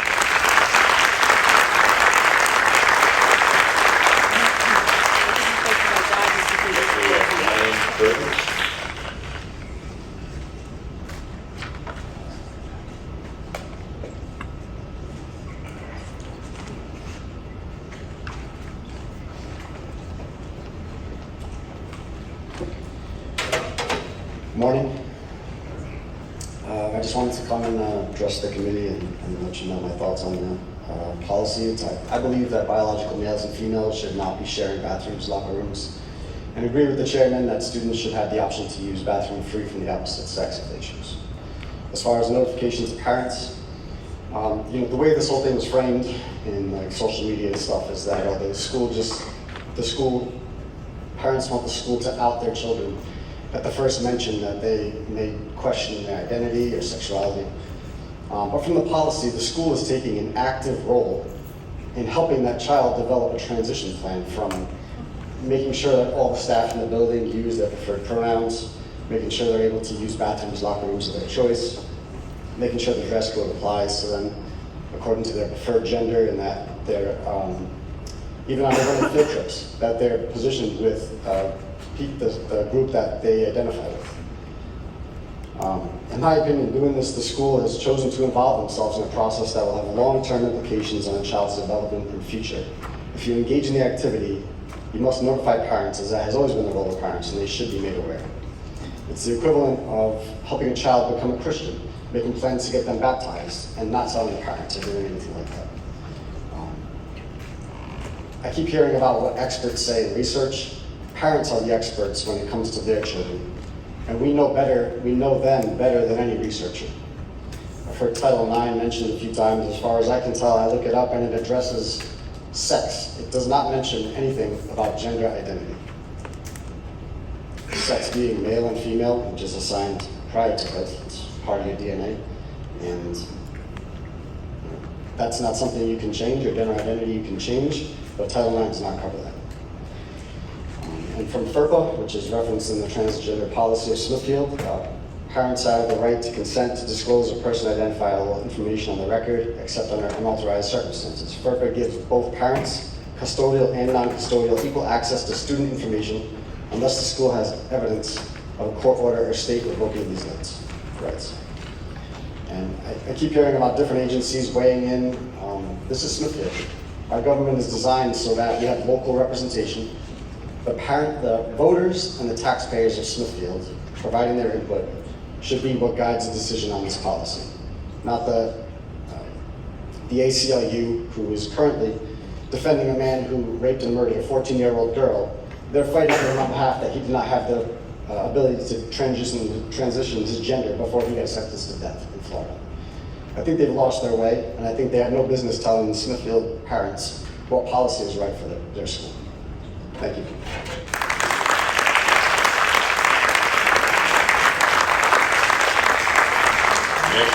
Zack Smith.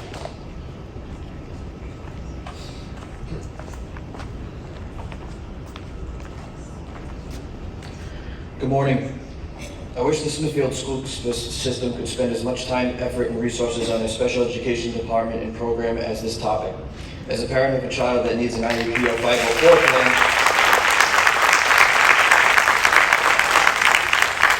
this town does very little for the parents and children. My first-hand knowledge of this was the school sends you away to get your own diagnosis and kicks the can down the road as long as they can before they will help the child.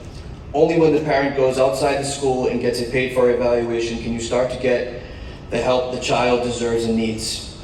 And that's also after the town and the school system takes the maximum time to review. That topic in this town should be just as important as today's topic. I would like to ask the panel if you are aware of this issue in the town with special needs program, and if you also understand the town has a growing reputation within state agencies and counseling centers around the state of being subpar with kids that need assistance, and what is being done about this issue. If taxpayer money is going to fund changes to bathrooms, let's also address other big issues within the school system that are just as important. Thank you.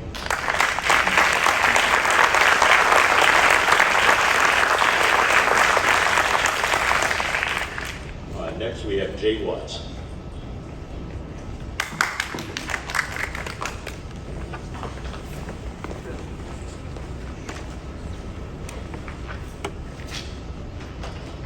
Good morning. I'm a licensed clinical social worker and the director of the Trans Health Program at Thundermist Health Center. Thundermist is a large federally qualified health center with locations in Woonsocket, West Warwick, and Wakefield, serving over 57,000 patients. Our Trans Health Program, which started in 2015, cares for almost 2,000 patients who come to us from all over Rhode Island. I do not live in the town of Smithfield, but our program has cared for people who do. And I'm here today on pride to make sure that the voices of those who entrust us with their care and to support our smaller community partners who have much less capacity to be in both spaces at once. I'm proud to live in a state that has been at the forefront of trans rights. In fact, I moved here 20 years ago because at the time, Rhode Island was one of only 2 states that protected people based on gender identity in housing, employment, credit, and public accommodations, which include bathrooms. For the past 15 years, I have done my part to make sure that Rhode Island continues to be a leader in protecting and supporting the transgender community, including my involvement in advocating for Rhode to issue guidance to school districts to create a trans student policy, and later testifying on the very regulation that mandates every district have this policy in place based on best practices. Smithfield was among the majority of districts who adopted the recommended guidance before there was a mandate. You first had a policy in 2016, and then it was re-upped in 2018 when the regulation came down to do it.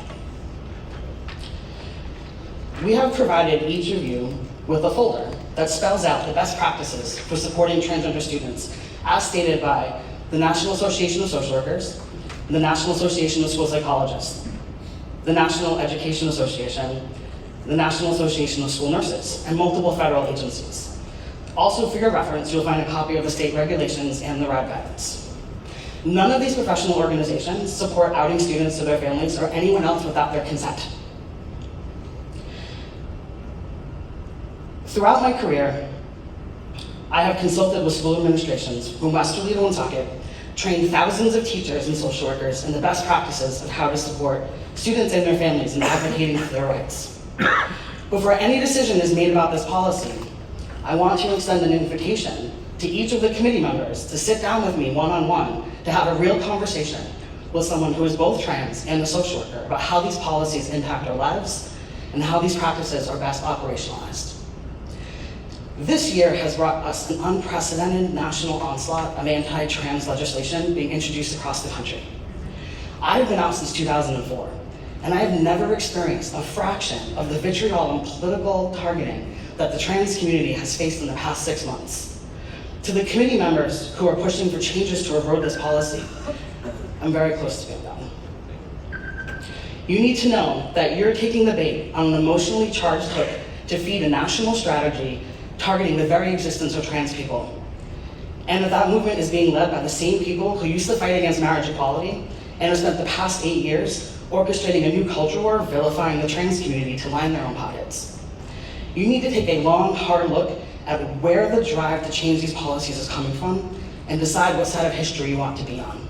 This policy has been in place for 8 years. We've seen how effective these policies have been across the state. And I have worked in the state and supported students long before these policies existed and can tell you how much good these policies do. I want to say something to the trans young people and their families who are here today. I want you to know that this is not how things have always been, and it is not how things will be in the future. However, your cohort and peers will hold the burden of growing up under this wave of political targeting. And yet, if you are here, you also know that you do have a voice and you do have the power to make a difference. And I hope that you all know there's a whole lot of community members who see you and are here to support you. Thank you.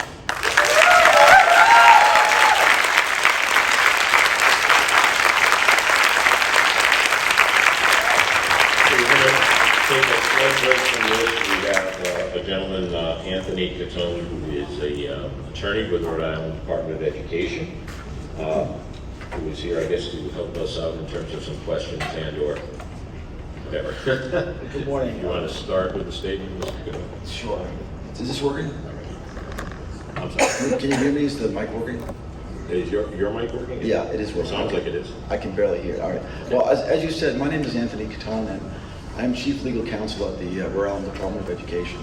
And I want to thank the chairman and council and members of the committee for the opportunity to briefly go over some of the law here. It's obvious that the school committee itself may differ as to what would be an appropriate policy with respect to transgender, gender non-conforming, and transitioning students, just as the opinions differ among the public.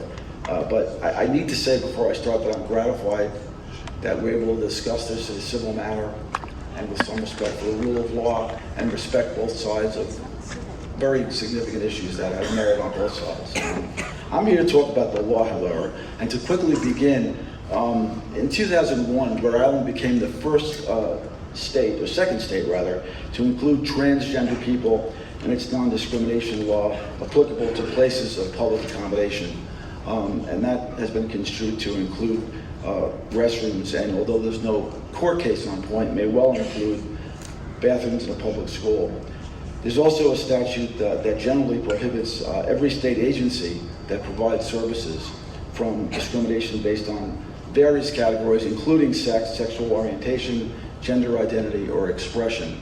And a similar ban is statutorily entitled the Children's Bill of Rights, which prohibits discrimination on that basis. The Council on Elementary and Secondary Education passed regulations governing protection for student rights to be free from discrimination on the basis of sex, gender, sexual orientation, gender identity, or gender expression. Those regulations have the force and effect of law. They're not guidance, they're like a statute, okay? The regulations. The regulations provide that each school district must adopt a policy providing a safe, supportive, and non-discriminatory school environment for transgender and gender non-conforming students. And this is a significant point. That is consistent with state and national best practices, guidance, and model policies. The regulations also provide that the Commissioner of Education shall have the authority to promulgate regulations to enforce statutory requirements. And thus, in June of 2016, then Commissioner Wagner issued guidance for Rhode Island schools on transgender and gender nonconforming students. Now, it's an interesting legal question as to whether, if one were to blatantly go against the RIDE guidance or the guidance from the U.S. Department of Education, whether or not that would in fact be violating Rhode Island law, which, as I said, by virtue of the council regulations, imposes an obligation upon every school district to conform to best practices. Of course, what is best practice is, somewhat up to debate. However, nonetheless, it's an argument that I think should be taken seriously. We're dealing not only with Rhode Island law, but also with federal law. Specifically, the Equal Protection Clause of the 14th Amendment provides no state shall deny to any person within its jurisdiction the equal protection of the laws. And the U.S. Supreme Court has noted that when drawing distinctions about sex or gender, the constitutional mandate calls for a heightened degree of scrutiny, and the Equal Protection Clause only tolerates exceedingly persuasive classifications based on sex or gender, and thus a gender classification fails unless it is substantially related to a sufficiently important government interest. I also should reference Title IX, the Education Amendments of 1972, which prohibits discrimination on the basis of sex, and the U.S. Supreme Court has recently held that Title IX prohibits discrimination based on sexual orientation and based on gender identity. That's in the Bostock case. There's also proposed Title IX regulations by the Biden administration, which are out for public comment, which primarily deal with athletic competition and are really detailed, so I'm not going to spend much time there. I'll just focus on the issues that you guys seem to be most concerned with: bathroom access and the right of parents to be notified about students transitioning. As to bathroom access, the Rhode guidance is pretty clear in that it says under no circumstances may students be required to use sex-segregated facilities that are inconsistent with their gender identity. The chair, I think, adequately described the basic rule of thumb, and the fact that, and I'm quoting from the guidance here, the fact that, quote, some students may feel uncomfortable with a transgender student using the same sex-segregated restroom, locker room, or changing facility is not a reason to deny the right of access to a transgender student. That does not mean that you should ignore the fact that the other student may be uncomfortable. And as the chair indicated, there may be ways you can deal with that in an appropriate way without denying the right of the transgender student his or her right to, or their right to access. Several federal courts, including the 4th, 7th, and 9th circuits, have held that requiring students to use a bathroom based on their biological sex or birth-assigned sex and refusing to amend school records to reflect gender identity violates the Equal Protection Clause. And in 2020, the Supreme Court denied cert to a case that would have, there's some cases that hold elsewhere in lower courts, but the Supreme Court denied cert to a case that would have resolved whatever conflict there was. But again, majority rule is as stated, and is held by most of the circuits that have addressed the issue. Parental notification is, of course, I've heard the parents here, and I understand it's a difficult issue. I'm a parent, well, many of us are, and I think it's, in many respects, the more difficult of the two issues. Before getting to the case law, I should say that the Family Educational Rights and Privacy Act under the federal law and the state analog make clear that parents and legal guardians or eligible students have the right to personally inspect and review a student's educational records. So that's a backdrop. In terms of the guidance that Rhode provided, as to elementary school, it's pretty hands-off, really. It says approaching parents is appropriate if school staff believes gender identity or gender expression is present and creating difficulties for the student.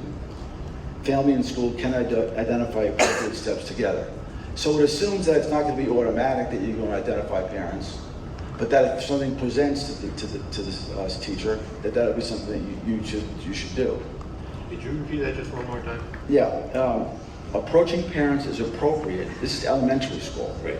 If the school staff believes gender identity or gender expression is present and creating difficulties for the student, family and school can identify appropriate steps together. That's in accord with your policy.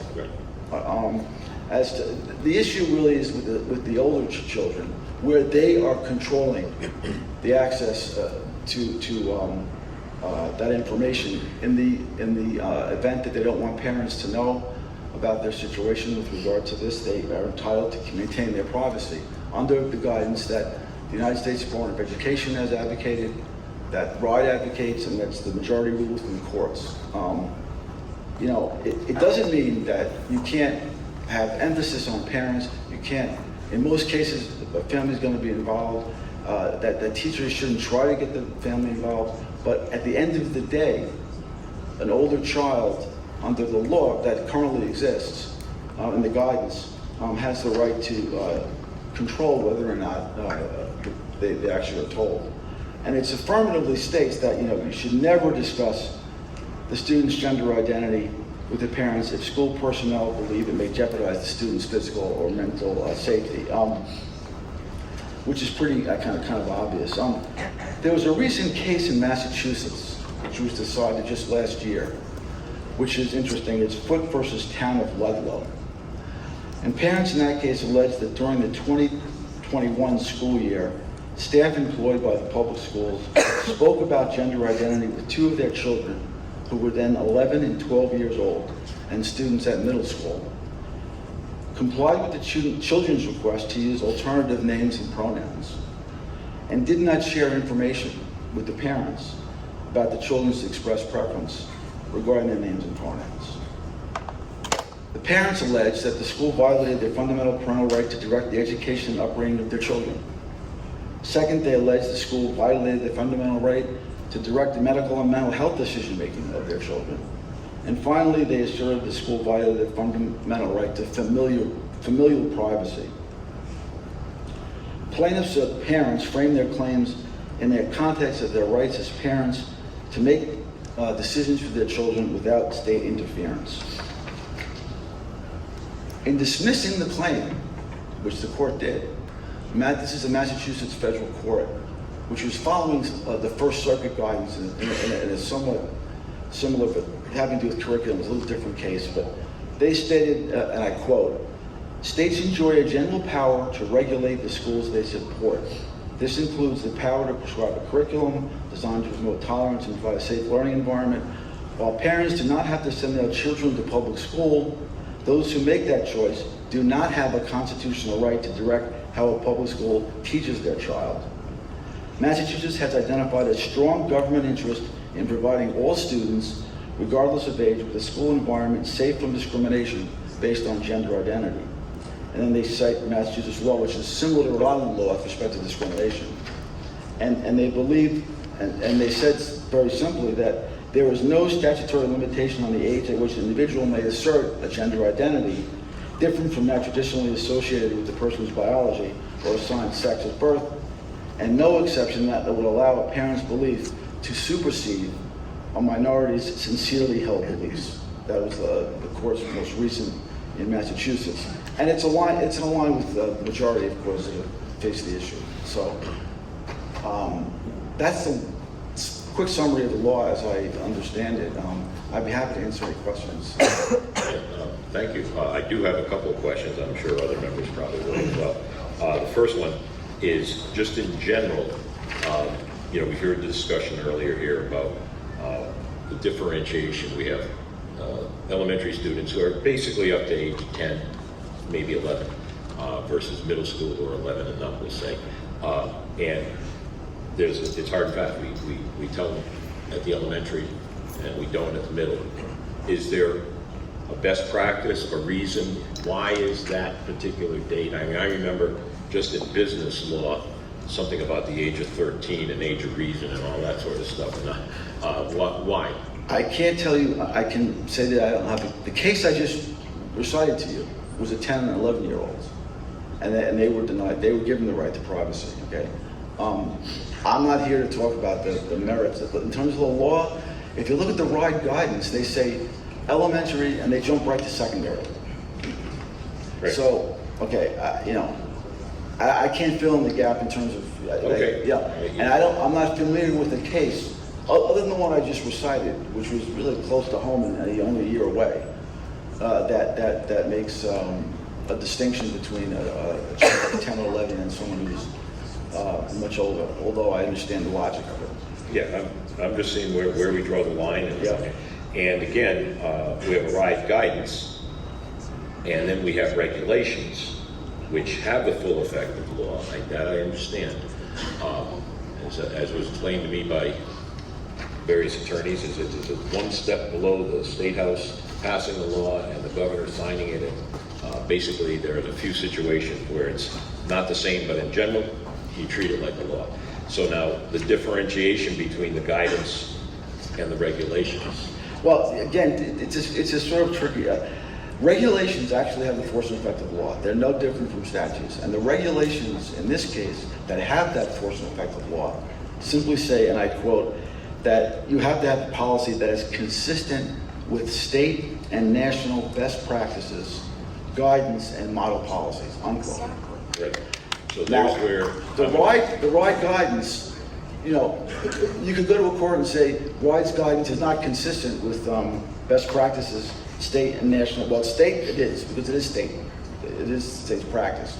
But you could argue it's not best practice and challenge the RIDE guidance as not being mandated to follow under the regulations because it's not being best practice. That would be the argument. That's a subjective part of it, right? Yeah, but it would be a stretch because, as you can imagine, when they reference state practice and then the state has adopted something and the feds have adopted something, it would be an uphill climb to say that wasn't best practice.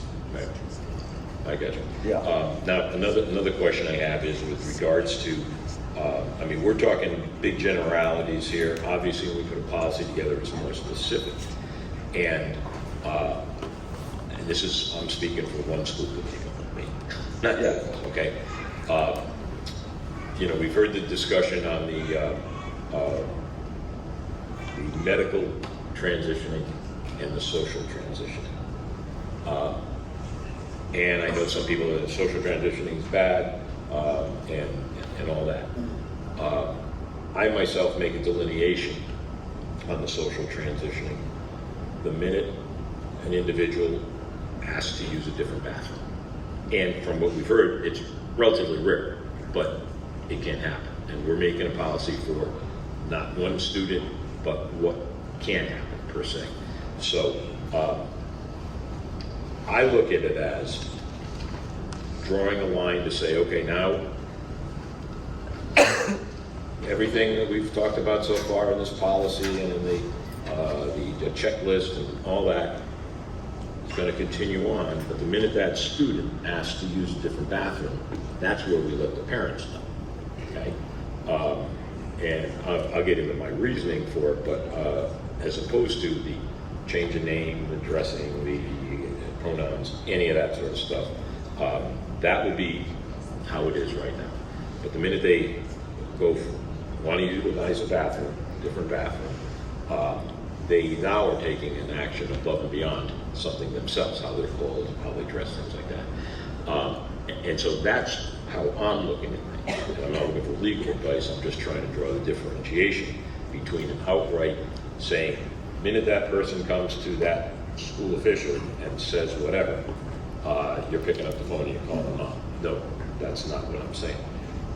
In fact, what I'm saying is keep it as it is, but now that you want to go and utilize that bathroom, now that the school personnel says, whoa, step back a second here.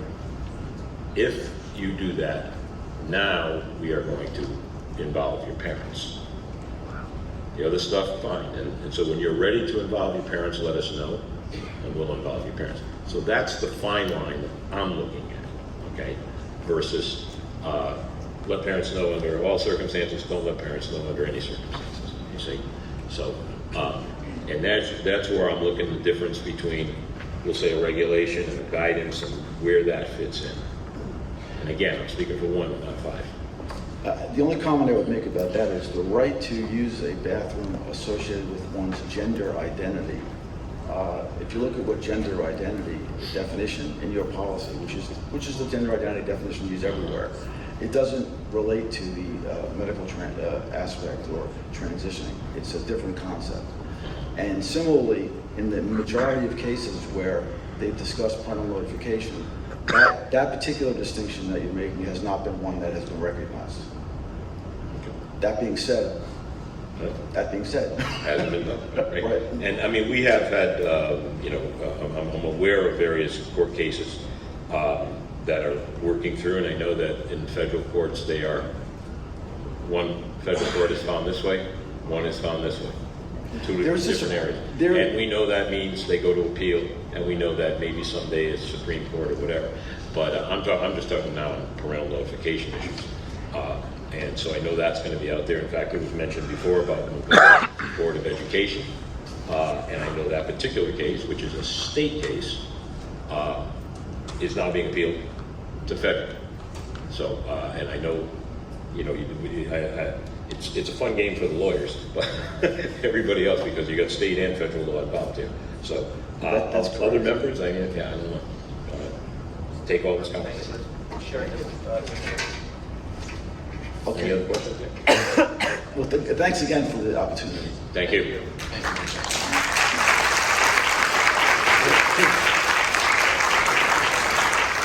We'll continue on. We have Ryan Fontaine.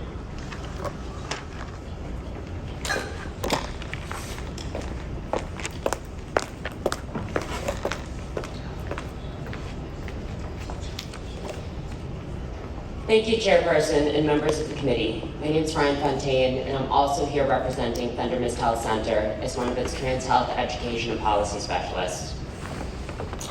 Personally, I'm a lifelong Rhode Islander and a graduate of its public schools. By the time I reached high school, I knew that I was transgender. My high school years were spent in a school environment that was hostile to the very few openly queer kids. I had no clear, safe person to confide in, and with an overall lack of cultural visibility for trans people at the time, it wasn't until college that I found the support that I needed to transition. Even then, the first people I came out to were not my parents. That happened soon enough, but even supportive parents can have surprising reactions as they adjust to new ways of thinking about their child. I was able to rely on trusted faculty at the university I attended to navigate those early challenges, something I never would have been able to do if those I had confided in would have been forced to share information without my consent. Many of the local young people I've spoken with through my work at Thundermist have reported hostile conditions in schools similar to what I experienced a decade ago. Our community, especially our young people, are feeling increasingly unsafe. Establishing a policy where these young people may be or will be outed against their wishes will only make them feel less safe and less likely to seek out a responsible and trusted adult when they need help. It is more important than ever that we seek to support our young people so that they can thrive. Changing the current policy to out trans students will take away supports and harmfully inject teachers and administrators into the relationships between parents and young people. The policy change being considered by the school committee today, whether you realize it or not, has been forcefully pushed across the country by national extremist and hate groups, making calculated attacks on the LGBTQ community. We've seen today how this forum has given people the opportunity to repeat those attacks and false information. We can all agree that our students deserve to learn in a safe, healthy, and supportive environment. I imagine that you all are passionate about youth education and the well-being of young people in Smithfield, to have dedicated so much of yourselves to be on the school committee. Thundermist shares that passion as champions and advocates for our patients, communities, and each other. We hope we can fulfill that value today and assist the committee in achieving its operational goal to formulate committee policies which best serve the interests of each student. I'd like to emphasize that your own policy is to support the best interests of each student. And outing a student to unsupportive parents is not in their best interests.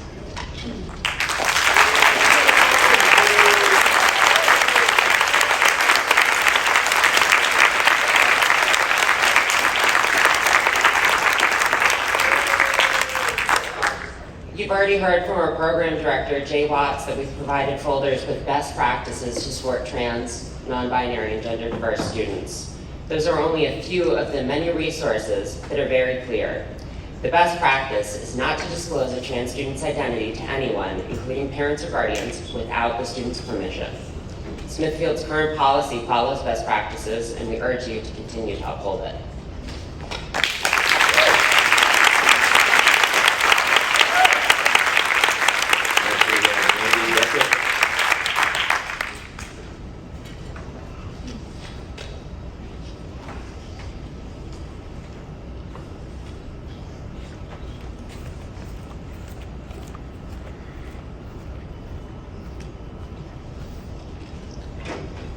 Thank you for the opportunity to participate. I'm a faculty member at the Rhode Island College School of Social Work, where I teach classes on human behavior and clinical practice, including one on sexual orientation and gender ID. I'm also a licensed independent social worker, was a school-based social worker, and was the executive director of Youth Pride, an organization that provides support and advocacy for LGBTQ youth. Transgender students, like all Rhode Island students, need an affirming school environment that is conducive to learning. It sounds like they have that in Smithfield. And thanks to the principal and superintendent for their excellent leadership. They were clear. They were clear that Smithfield has not had problems regarding gender identity in school. This committee seems to be seeking a solution for a problem that doesn't exist.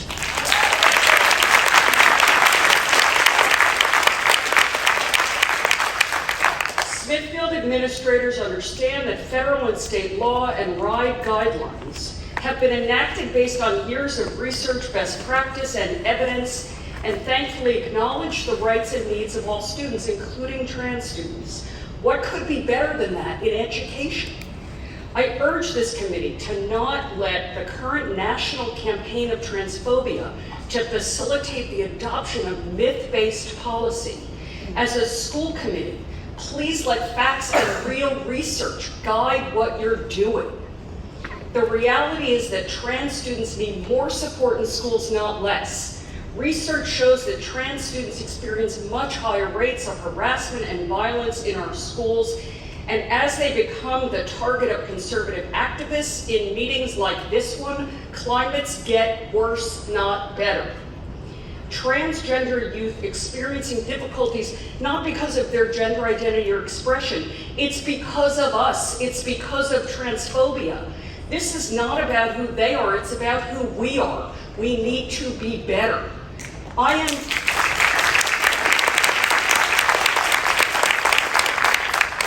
As a social worker, I'm particularly concerned about the proposal to out trans students. As a social worker in schools, I worked with LGBTQ youth. As a licensed social worker, their confidentiality, unless suicidal or abused, is mandated in my profession. This policy that you're thinking about is a direct contradiction to my professional code of ethics. When speaking with a student who's coming out, when, how, whether, and to whom they disclose has to be up to them and has to be private. If not, you may be taking away the one person that can keep them safe and keep them alive. Let's be clear, we're in the middle of a national campaign targeting LGBTQ people, especially trans kids. Please stand up to that. It is really so important. And just take one more minute to say to the trans and gender nonconforming people in this room, I am sorry you need to listen to this. As a parent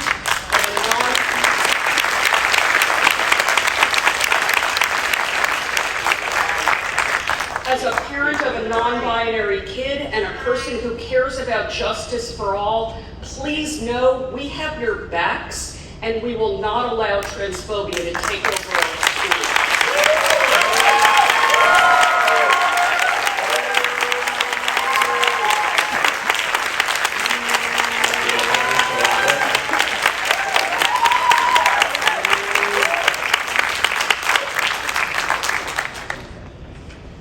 As a resident of Smithfield, as a student at Smithfield High School, I'm honestly very confused why we're here today, as are every other student in this room who attends a Smithfield public school. Let's look at the facts. Since this policy has been in place, the current policy, not a single student has reported being threatened of or been sexually assaulted, physically assaulted, raped, or harmed in any way in our school bathrooms by a transgender student. These are unfounded fears. So stop governing with fears. Govern with facts. Look at the fact that over 12,000 transgender students who were denied access to the bathroom that aligns with their gender identity, 36% of them were sexually assaulted in school bathrooms. And that's why Harvard found that 58% of transgender teenagers attempt suicide in their high school career. If you pass this policy, you'll bring those numbers to Smithfield and you'll exacerbate them. If you're so concerned with parents and parents' involvement, why are you asking them to pick out a coffin for their kids? Frankly, if parents know their kids better than anyone else, then shouldn't we apply the commutative property? And shouldn't we say that students know their parents better than anyone else? And if they're not comfortable telling their parents yet, why should we force them to come out?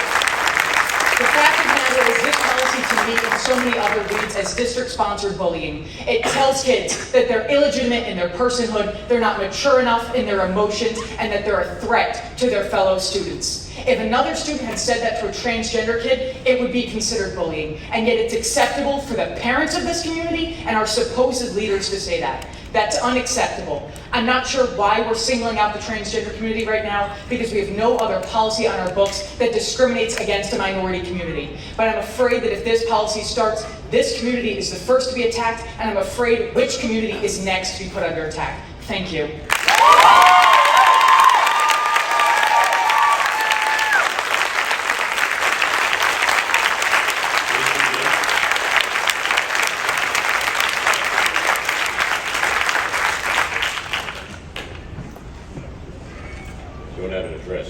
Stacy H is. We couldn't hear the name. What's the name? Stacy H, just the letter H at the end.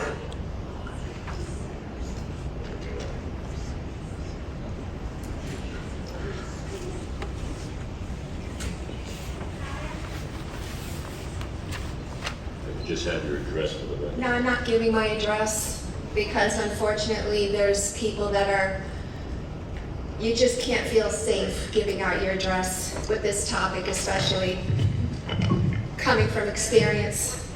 I agree with Ms. Solas and Bob that was up here. I had all of my bullet points ready to go because I'm all for parental rights. I have 2 nieces. I'm a graduate of the Smithfield school system. I have 2 nieces that are going through the school system. I think most of the people in this room, they're probably not even have ever stepped foot in Smithfield before in their lives. I'm glad that Smithfield is, there we go. Thank you. 10 more seconds for me, please. I'm glad that we're having this discussion and that Smithfield is leading the way because there is an issue, and the issue here before us today is the fact that you want to keep this a secret from a parent if a student comes to you and expresses any type of confusion about their sexual identity. If they were coming to you and saying, I have a drinking problem, please don't tell my parents. Are you going to keep that from the parents? Yes. I started using drugs. Please don't tell my dad. He's going to kill me if you tell him. Are you going to keep those secrets too? It is not your job. You are not qualified for this topic to handle this topic. The only trans that we should be talking about is transparency. Transparency between the school and the parent.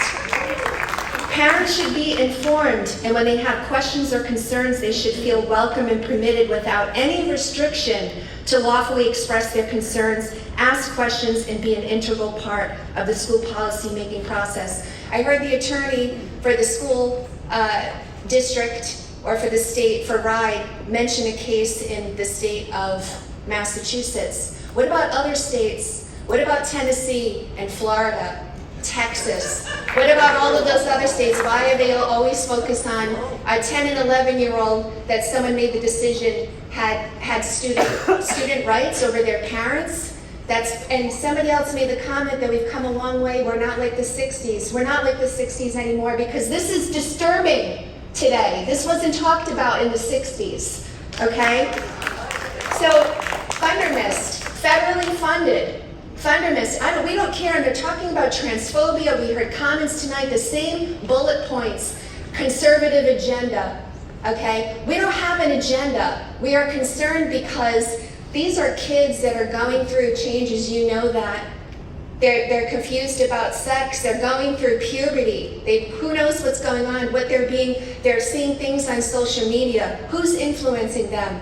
It is up to you. It is your responsibility. If they're coming to you with a concern, you say, we have to bring the parent in the room and have your parent concern. And if it's going to take it to the next step or they want to do something to their body, fine. Take it to a psychiatric office. Take it to a psychiatric office with your parent. That's who should be dealing with this.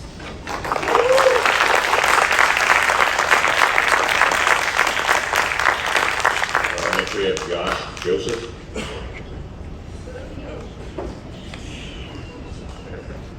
Josh just stepped out, he'll be right back. Next we have Elizabeth Worthwaite.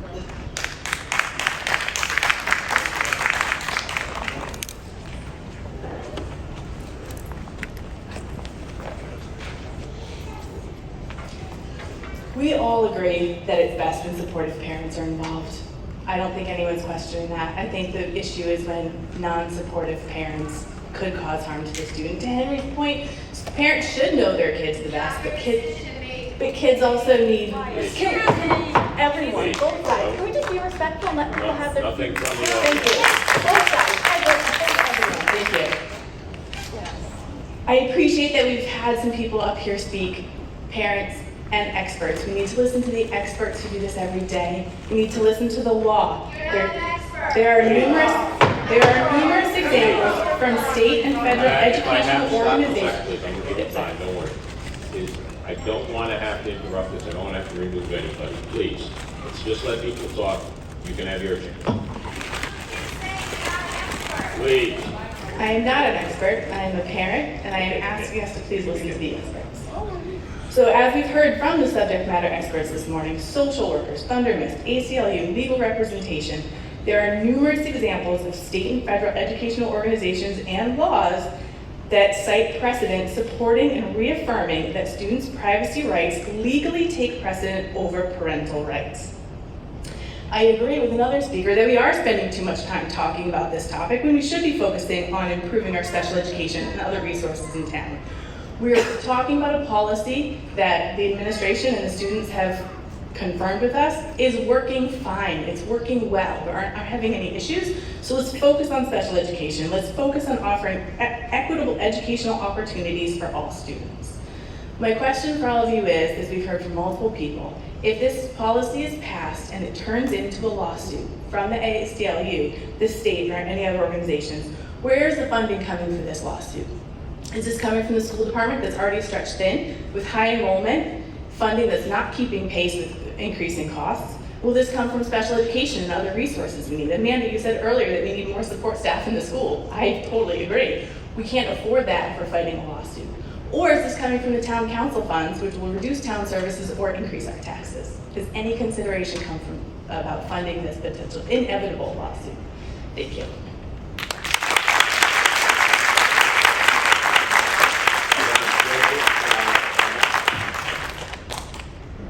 We will move on to Hannah Casey.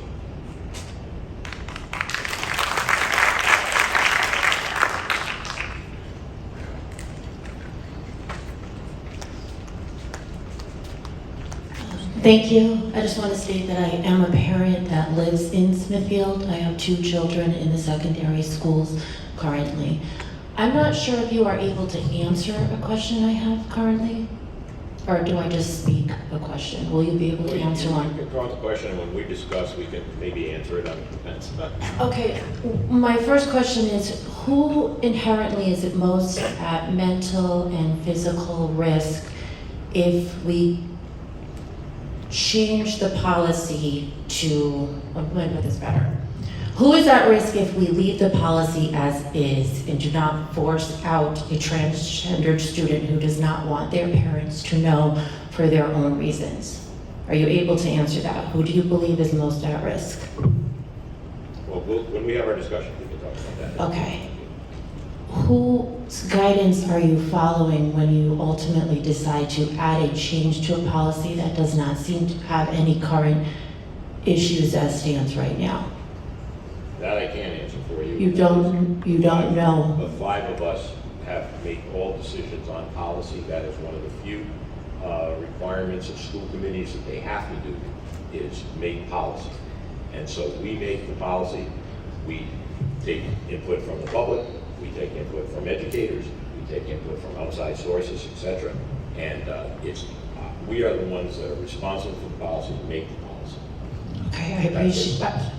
I do appreciate that you've had a few experts speak during this public comment section, because it doesn't appear that anyone is on the panel that is currently an expert in the field, correct?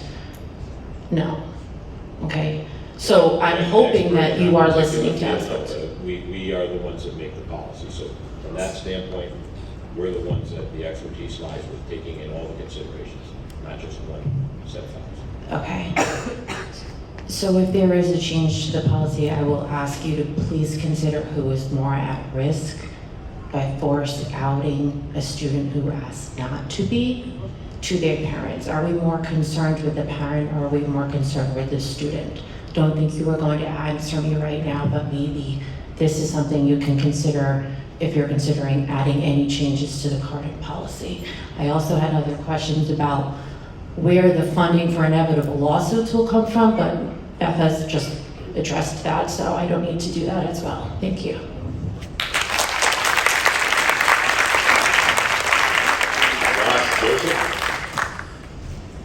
Okay. Tanna Marchetti.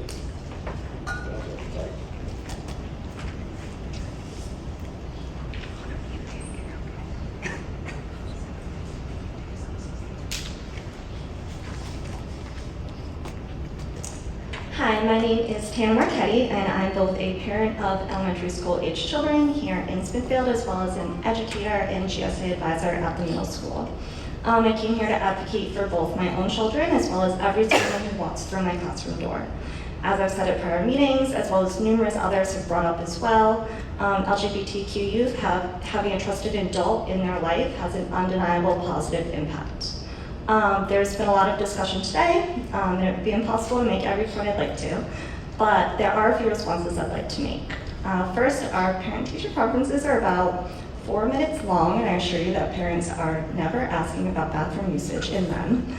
And on the topic of it not being appropriate for teachers to discuss sexuality with their students, I know that my own kids, kindergarten, first grade classmates, they talk about having crushes.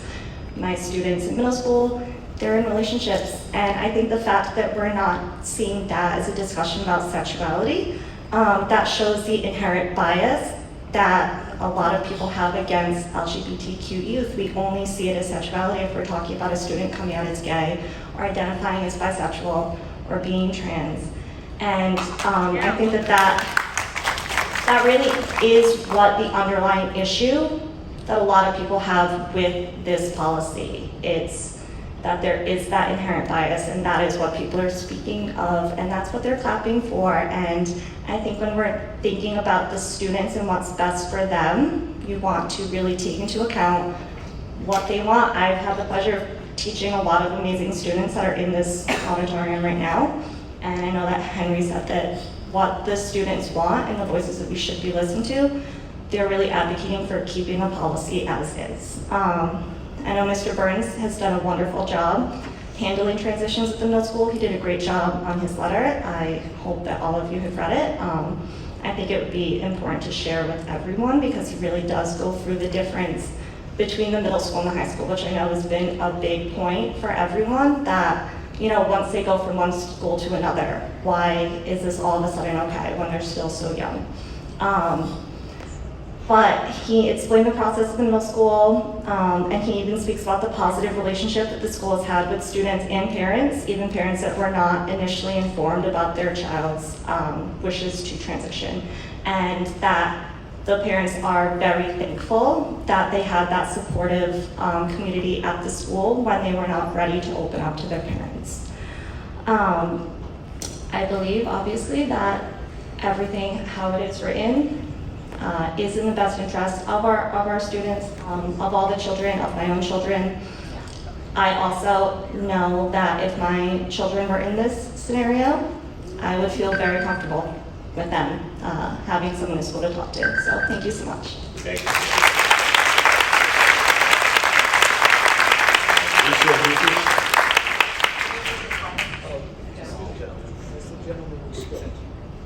Oh, excuse me a second. Josh Joseph. There you go. Good morning. So I was thinking about hearing people talk about parents that may not be safe, and that's like an issue. What if I'm a parent and I don't believe trans women are women? anyone believe, when I say that trans women are trans women, anyone believe that's transphobic? Yes. See that? It is. Freedom of beliefs. Okay. They believe that, and as a classic liberal, they should be allowed to believe that. 100%. I don't even want them to change their minds. I believe trans women are trans women. It's a different definition. But because of different definitions, people are going to start saying, well, my parents are transphobe. And you just heard the crowd say that I'm transphobic because of that belief. That's a huge issue. You can have your beliefs, dude. Come on. This is why they make fun of people and call them libtards. Because they don't actually believe themselves. They don't actually believe diversity of thought. I just said they can have their beliefs all they want, and I won't even fight it, and I don't even want them to change their minds. I'm pro-choice. I have pro-life friends. I don't want them to be what I am. That's authoritarian, and what you're seeing, here we are, is authoritarianism. And then parents get labeled things when they might not be. By the way, just so that I'm very specific to the crowd here, I know a lot of people on the right that are bigots, and they call all the LGBTQ community pedophiles. Yeah, I know what happens out there. But come on, people, get out of the freaking culture war problem and the division that we always see, and start thinking and being compassionate to other people's different beliefs. This is a huge problem. Listen to the laughs. Listen to the authoritarians in the crowd. Good job, people.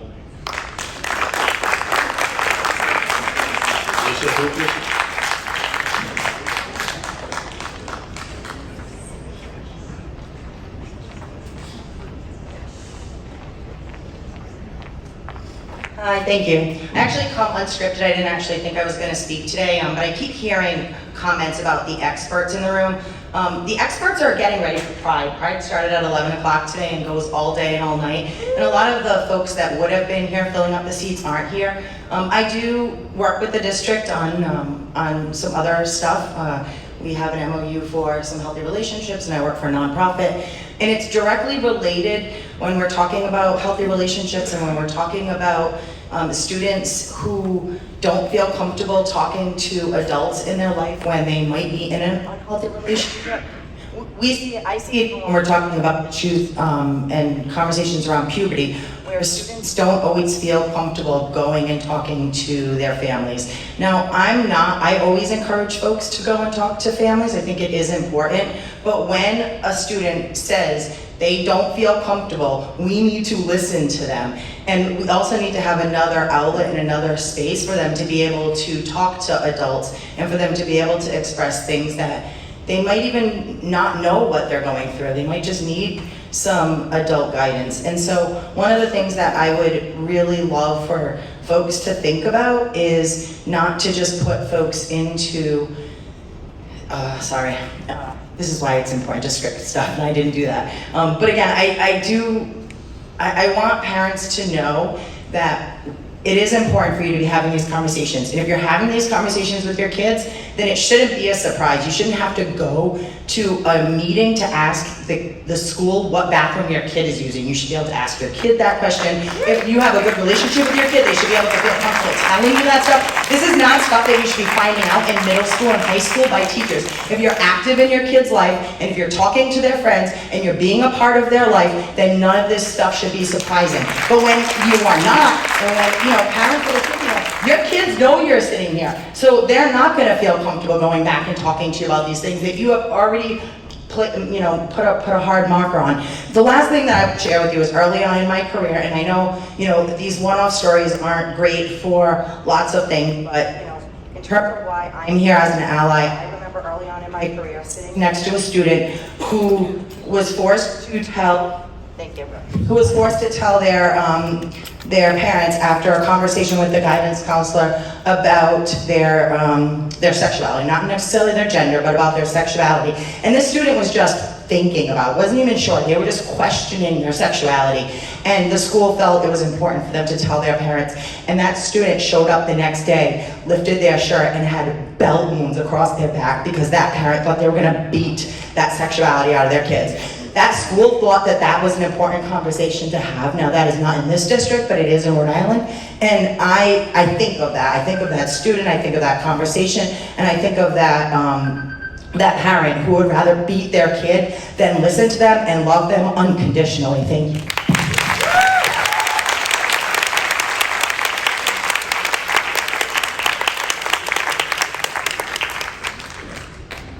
We have Selina Gibbs.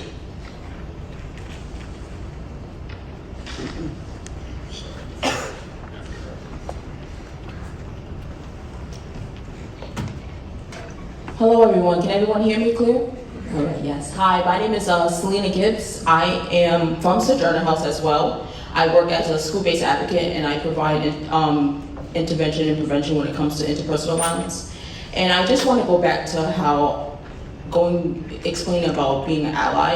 And I've been an ally for many years now, and I support the LGBTQ community. And as a trusted adult, I am one of those trusted adults where I come across students who do identify as LGBTQ, and when they're with me, they express a lot, and they are very passionate, and I'm also passionate about my work, and I just want to express that when it comes to outing students to their parents, it's not just, we want to make sure that kids are safe, but I want to make sure they're safe in terms, most likely that students are more likely to go to a trusted adult that they feel safe. And I want to express that, and it's not because we want to make sure that their parents don't know what's going on with their children. We want to make sure that they are safe, and when they go to the trusted adult, because they feel safe with them. And going back to where children are afraid to go to their parents is because they're afraid that their parents will out them as well. So as going back to being an ally, I am an ally, and the Smithfield School District and everyone else here needs to learn and understand what an ally is, and showing that unconditional support to LGBTQ students and the LGBTQ community and any person who's come from a marginalized group. Thank you.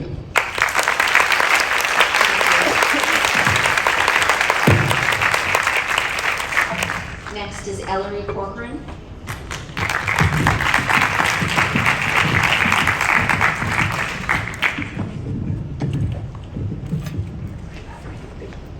Hi, I'm Ellery, and I just graduated from Smithfield last week, and I've been in the school system since the 6th grade. I'm 18 now, and I realized I was bisexual when I was 13. That was 5 years ago, and that has not changed. When I was 14, somebody in my school told everybody. I was outed to my entire grade, and that was about 5 years ago, when Smithfield was not at the level of tolerance that it is now. The things that people said about me and to me, and the harassment that I received almost caused me to drop out of school. Outing is incredibly harmful. So when I was 16 and I realized that I used they, them pronouns as well as she, her pronouns, and I didn't fully fit into the gender that I was assigned at birth, I was careful with who I told. And that was not my parents. My parents are the most supportive people I have ever met, but they are parents, and the idea of changing your gender and how you identify is something much newer, and I understood that. So I took a full year to educate them, coming as someone who seemed that I was not a part of that community, but knew people in that community, because I wanted to be able to come out to them when I knew they would fully accept me for who I was. I had amazing teachers in the school who respected my pronouns and still made me feel seen day to day. And I was in school for 5 days a week out of a 7-day week, and I could survive 2 days at home with parents that didn't know I identified that way because I had friends, and I knew I could go back to the school and be met with open arms. I think the important conversation here is education. I think the opportunity to educate parents completely on this type of topic will help create the least amount of ignorance. And I also think that there's a group of students here that are expressing that we don't want this. We have seen this policy, I have seen this policy for 4 years in the high school. And I can say that from my freshman year to my senior year, Smithfield has become such a more accepting place. The high school has done such an amazing job making their LGBTQ+ students feel seen. And I feel so much more safe than I did when I sat in classrooms in 8th grade wondering if people were going to call me slurs or they were going to hurt me because someone else told them how I identified. This policy I have seen for 4 years in the high school, and this continued effort and work to make those students feel seen. It's working now. I have actually never had an experience at Smithfield High School with any type of homophobia. I am very open about who I am. I am open that I am non-binary. I am open that I am queer. I have had girlfriends that also go to the school. We have experienced no homophobia. I have heard no slurs be told by me. These are things that I have not seen as an issue, and I have gone through this system as an open, queer, non-binary person.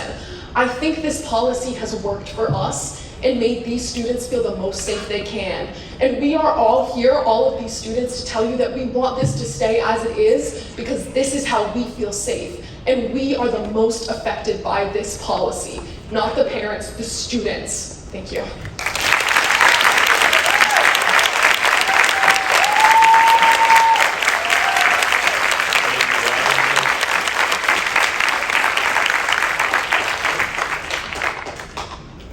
Oh, Rodshaw, excuse me. James Rodshaw. Sorry.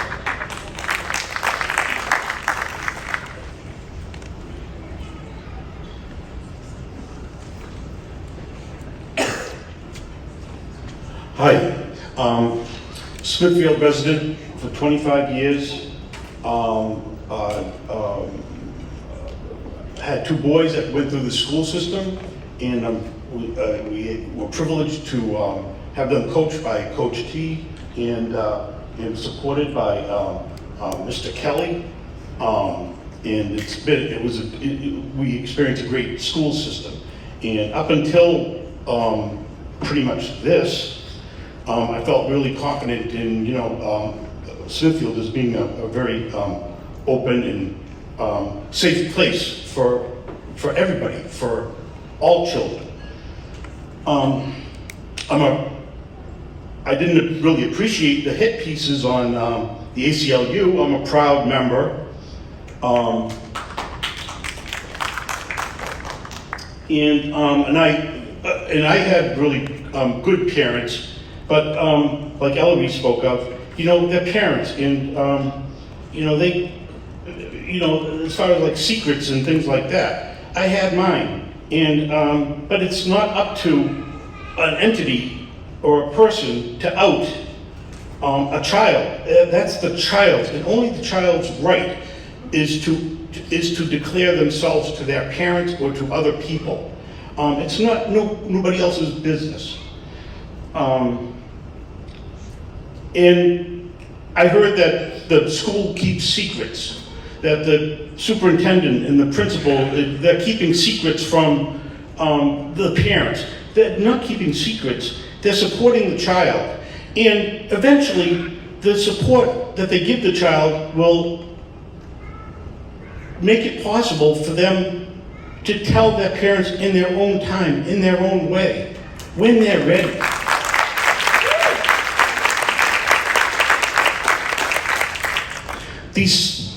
A lot of the same people that you see come up here about this transgender issue are the people that came up about the masks during COVID, the book banning, the transgender stuff, and the next thing is the athletics. A lot of things, like, it's like one thing after another. They're finding the soft underbelly of LGBTQ progress, and they're trying to undermine it because there's a fear and misinformation that playbook that they're working off of from some national level. I'm not really sure what that is, but I just say keep the policy as it is. I'm up here to support the LGBTQ community. Happy Pride, Happy Father's Day, Happy Juneteenth.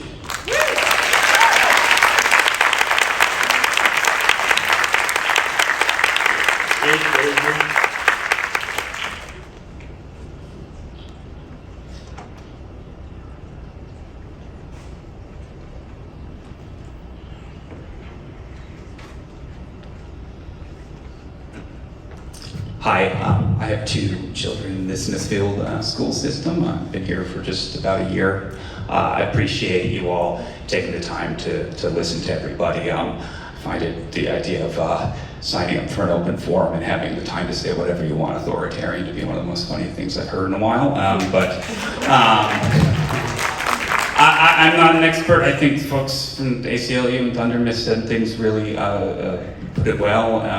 I really urge the committee to listen to the students, listen to the teachers, and listen to the administrators who deal with this every day. I mean, we just had a student come up here who said she went through it for 4 years and saw Smithfield become more tolerant, saw the policy working. I mean, what more evidence do we need than that?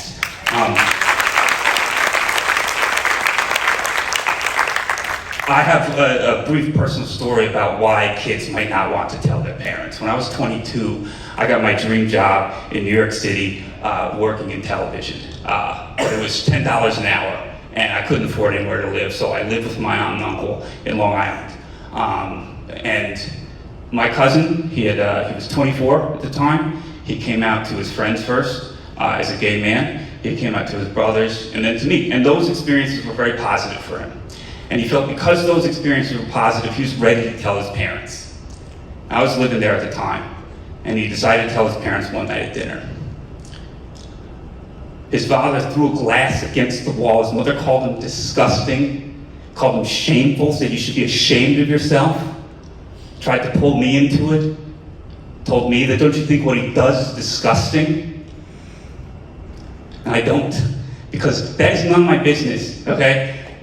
Someone else's sexuality, how they identify, that's not my business. It's not even my business of what my kid identifies as. It's my business to support them. Yes. And so, my cousin was kicked out of his house, and he was lucky. He was very lucky because he was 24. He had a job, he had friends, he had a support system who found him a therapist. Because he said he felt suicidal. He didn't do it, but he was lucky. Imagine what happens to a 13-year-old kid who gets thrown out of the house. It's happened. You think it won't happen, it will happen. And if you tell teachers they have to tell the parents, kids will just stop telling the teachers. You'll push them further into the closet, and then we will really have a mental health crisis on our hands. Definitely, please listen to students and listen to teachers.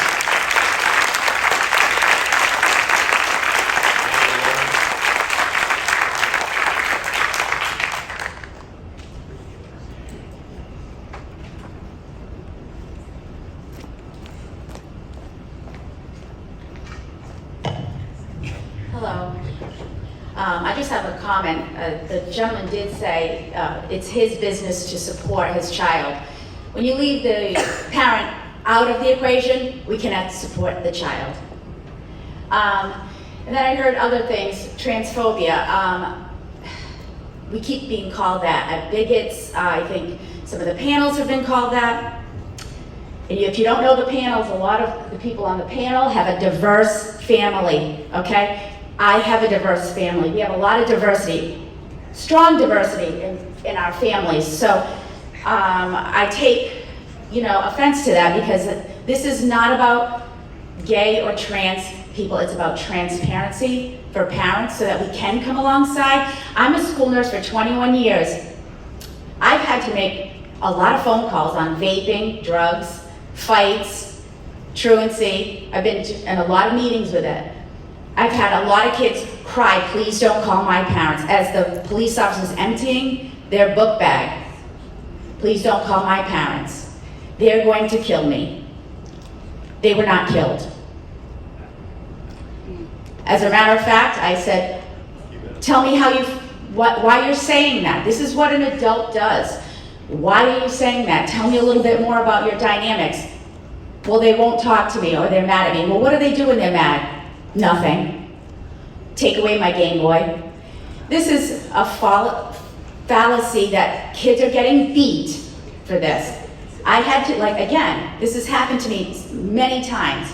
And then the outing, when you're changing, when you said you don't want to be outed and you're made fun of in school, you asked to have your pronouns changed in a public place, in school, but not your home. So are you being bullied? I hope not. like that student just spoke, she's not being bullied. And I'm hoping that's the case. Like again, I say we have my whole family, we have a lot of diversity. So it's not about that. Again, it's about transparency, because any medical, mental health, or life-altering changes that our children are making, the parents need to come alongside, whether that's, say, maybe a parent needs communication skills and they can have a meeting with the teachers and they can all talk about it together with the student. If the student is afraid, you can have a parent come in and you can talk about it. To lie, sneak, and hold a secret is also very upsetting for a child. It's not healthy. I don't believe in it. And of course, our children hide things from us. If they try smoking cigarettes, they don't want you to tell the parents. I'm not saying you see, two women holding hands and they're dating, that you call the parents up. That's not what I'm saying. I'm saying if somebody is feeling down, questioning because they're confused, are they not, and they want to talk to someone, that's when you should refer. After you talk to them and they still want to talk to someone, you are not asked by me. I'm not asking you to be their doctor, their therapist. I might find my own therapist, or I might say, yes, go talk to Mrs. Fafford about it if you feel more comfortable. I want to know what's happening to my child, and that's my priority. Thank you very much.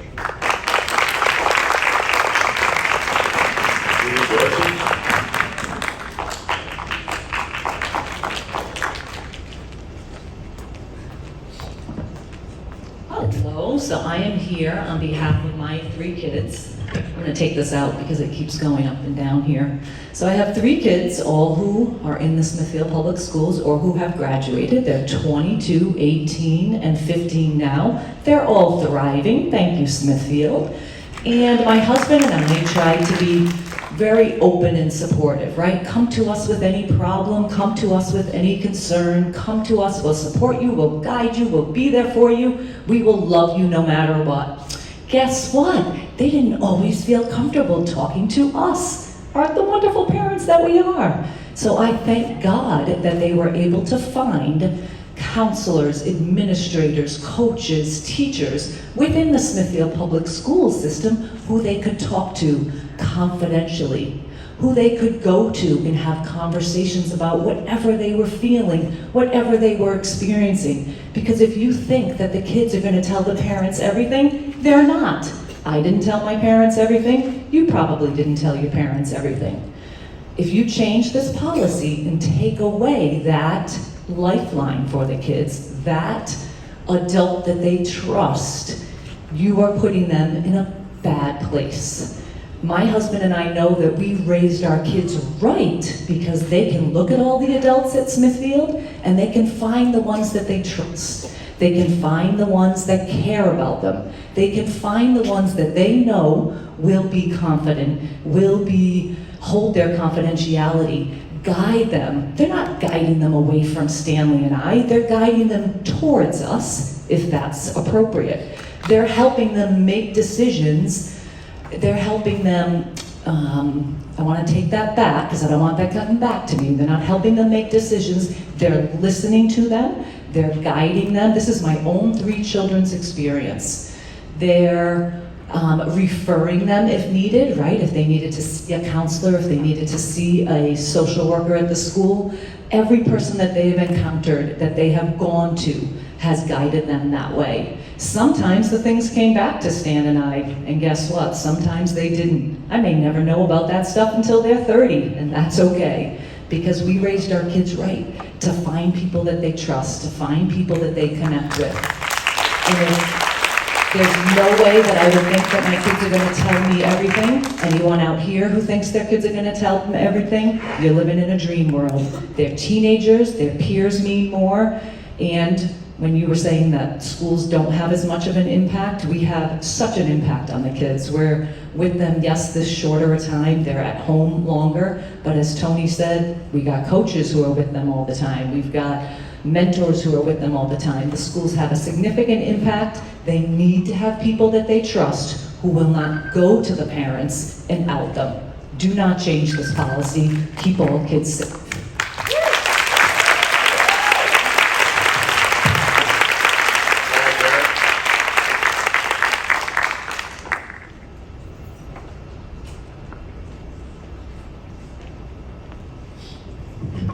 I'm going to do the same thing as Mrs. Doherty because I'm used to talking to a microphone. So my name is Paul Barrett. I live in Smithfield. Both of my children have attended the Smithfield School, both graduated, and I'm principal at Old County Road Elementary School. And I wasn't planning on speaking today, but there are two things I wanted to say after listening to some of the comments and some of the discussion. And this is a very complicated issue. If I have to, I'll just use my principal voice. This is a very complicated issue, and it brings out a lot of emotions in people, but there are two things I wanted to say. First of all, I'm going to turn this off. The first thing I'd like to say is, at all of our schools, and I can speak to our school at Old County Road, all kids are welcome, period, end of story. That is the most important. The second thing I wanted to say, and that's the reason I came up here, and I put my name on the list, and I think Mr. Kelley already started to allude to this, but there's one group we haven't heard a lot about, and there were some people at the beginning of the meeting that spoke that I do not believe live here in Smithfield, that I do not believe have any associates with the Smithfield School Department, that made allusions to some things that our teachers are doing, allusions to what's happening to other districts. And I just want to say, I have a wife who's a teacher in this district, and I see how hard she works. As a principal, I see how hard my teachers and staff work, how much they care for kids. And I want to make sure that everyone knows that what people who are not in Smithfield are alluding to is not accurate and is not appropriate. And it's my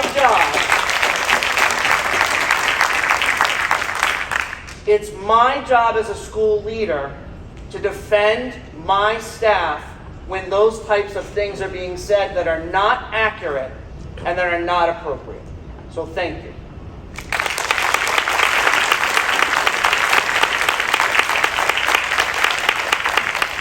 Howard.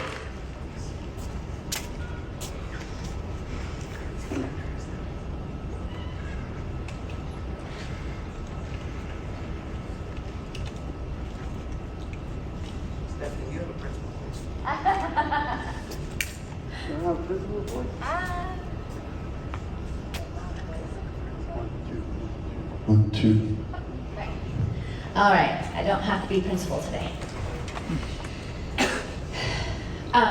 Since Mr. Barrett just brought it up, we did hear a lot of propaganda and fear-mongering from out-of-town influences who literally said that they were not interested in talking about science. They have also tried to tell us that parents are the experts and that all of the actual experts in our schools are incompetent. Those are their words. Well, I'm also a parent. I have 2 kids in school, one in middle school and one in the high school. And it is my feeling that the policy as written is our best chance at bridging that gap between students and parents. You have students here who are telling you that they feel safe using this policy.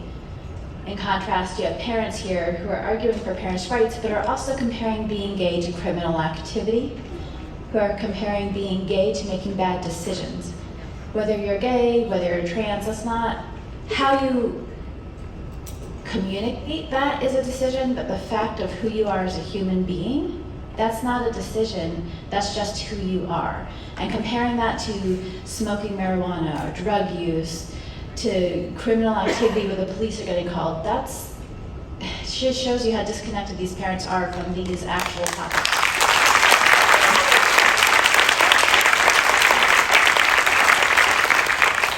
Regardless, no matter how you feel about it, I do think that the policy as written is the best chance for parents to be brought into the loop because it gives the school, the administrators, the actual qualified experts, the opportunity to work with the students. We heard you have an email from Mr. Burns, we heard Mr. Kelley describing the process today, we have students saying that the process works. The policy gives the administrators the flexibility to talk to the students, to check in with them on a regular basis. to help them form communication plans, to help bridge that gap with their parents, to help them learn how to educate other people and learn about themselves and then educate other people on what they're going through. The policy as written provides that framework, provides that support. If you want parents to be involved in a meaningful, positive way, the policy as written does that. You cannot force a relationship where it does not exist. Forced notification will not have a positive outcome. Leave the policy as it is, let the schools keep working with the students and helping them bridge that gap with their parents. That's how you get it done.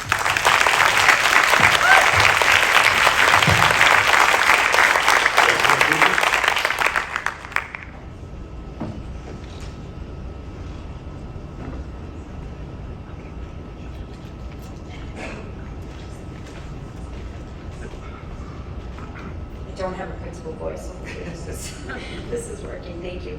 I just had a quick question. Richard, you mentioned bathrooms earlier, and I think you described traditional, but expanding basically the facilities that we currently have, and you mentioned traditional bathrooms. I just want to make sure that I understand. Are you potentially looking to restrict any usage in this definition of traditional bathrooms? The traditional would be what, we'll just say 10 years ago, if you want to use that as a point of reference, male, female. Okay? That's what I'm saying by tradition. The term mixed would be male, female, but transgender that identify as female, going female, transgender, male, going male. And then the unisex or the single stall would be by definition unisex. So then you are looking to mandate so then I'm saying specific bathrooms. Then what that would be saying is that if the students would have their choices of those different bathrooms to go into, just like right now. Any of them, based on their gender identity. A female doesn't go into a male bathroom. Okay, number one, that doesn't happen right now.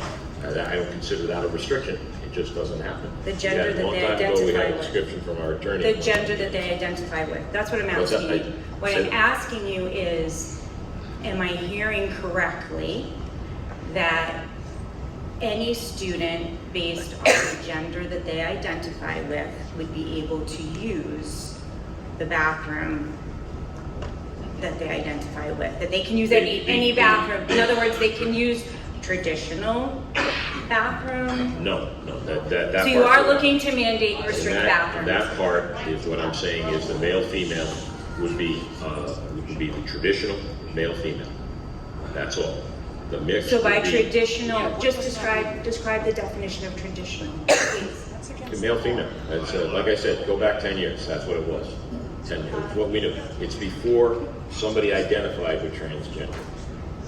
So then you are restricting your man. Let's get into Okay, it's your- against the law as far as I know. Yes, it is. Naively, I never thought in a million years we would see community leaders surfacing this type of stuff in Smithfield. We are a community that prides itself on continuing its efforts to become more inclusive, not less. We look out for each other's kids.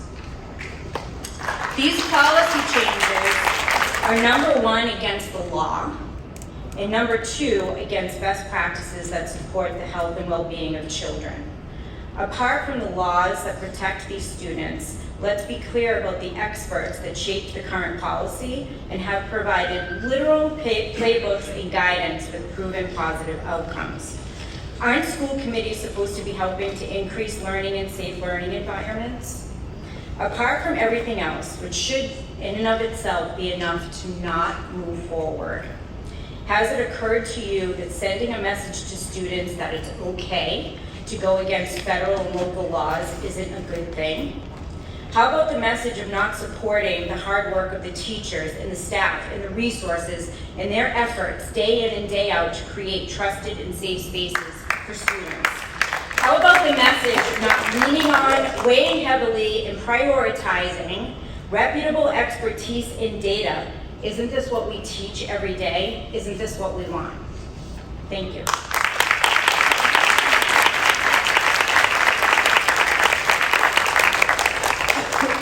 hire Daphne.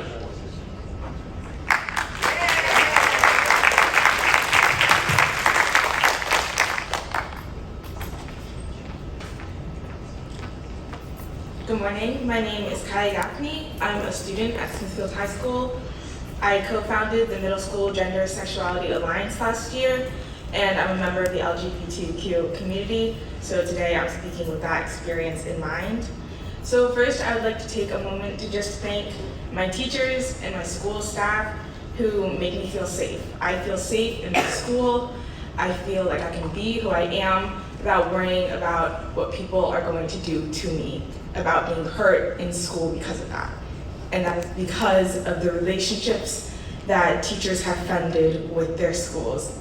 So please don't discredit the hand that schools have in our students' lives.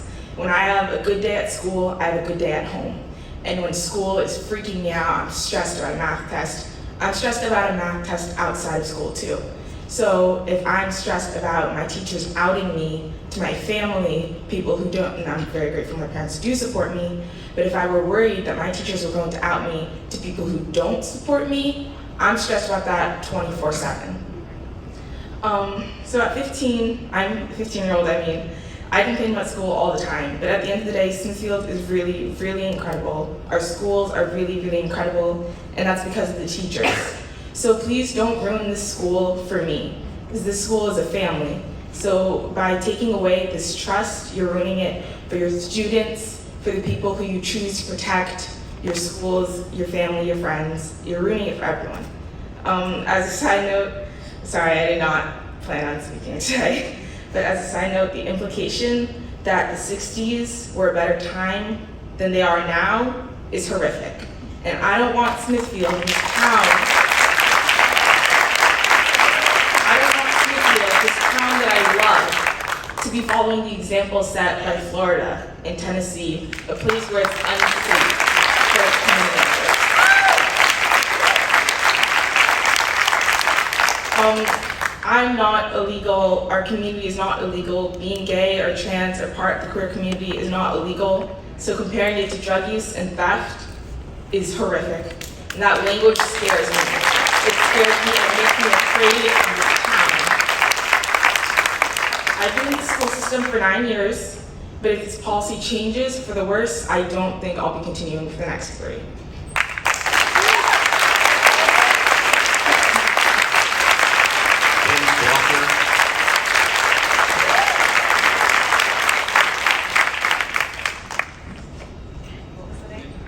Faulkner.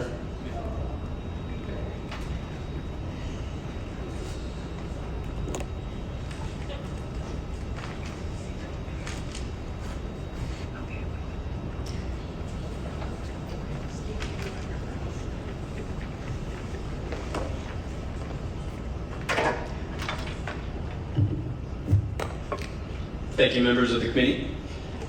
My name is Tim Faulkner. I went to Iannitelli from kindergarten to 5th grade, but I'm no longer a resident.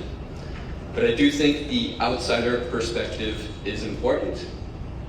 I do think there may be some people here who came with a political agenda, but this doesn't just affect the school, the students, legal implications, financial implications. You are setting an example for Smithfield, and you are going to be defining how Smithfield is perceived outside of Smithfield and for the entire state. That's going to have broader implications than the lawsuits that are absolutely going to happen because the chairman just proposed something that's clearly and obviously illegal. Earlier, Mr. Case pointed out that the current transgender policy regarding restrooms, locker rooms, facilities in no way implicates parental consent. You do not need to have an informed parent to provide a safe bathroom.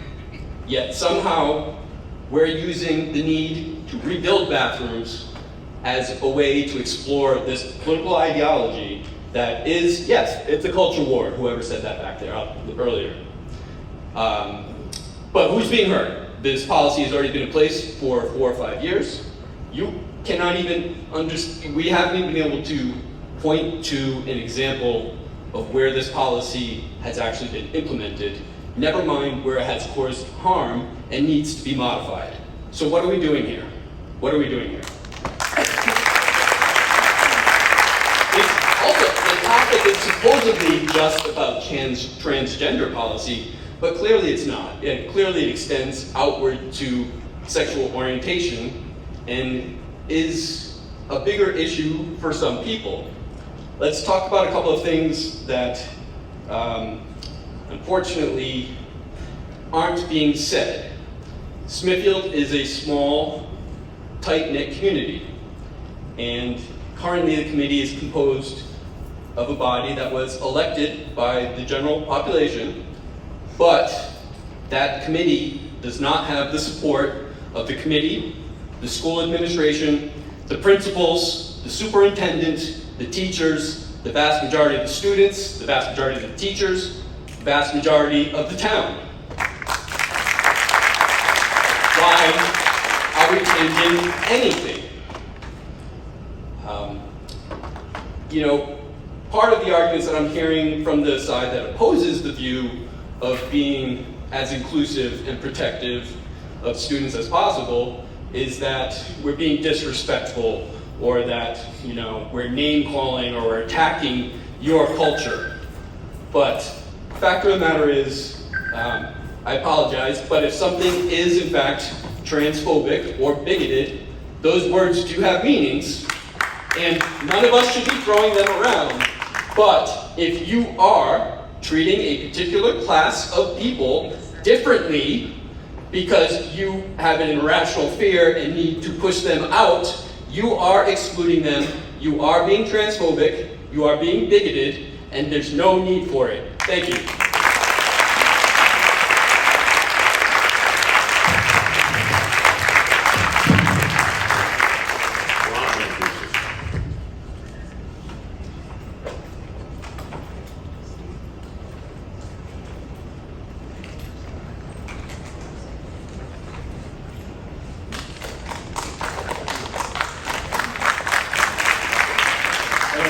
Thanks for all letting me speak today.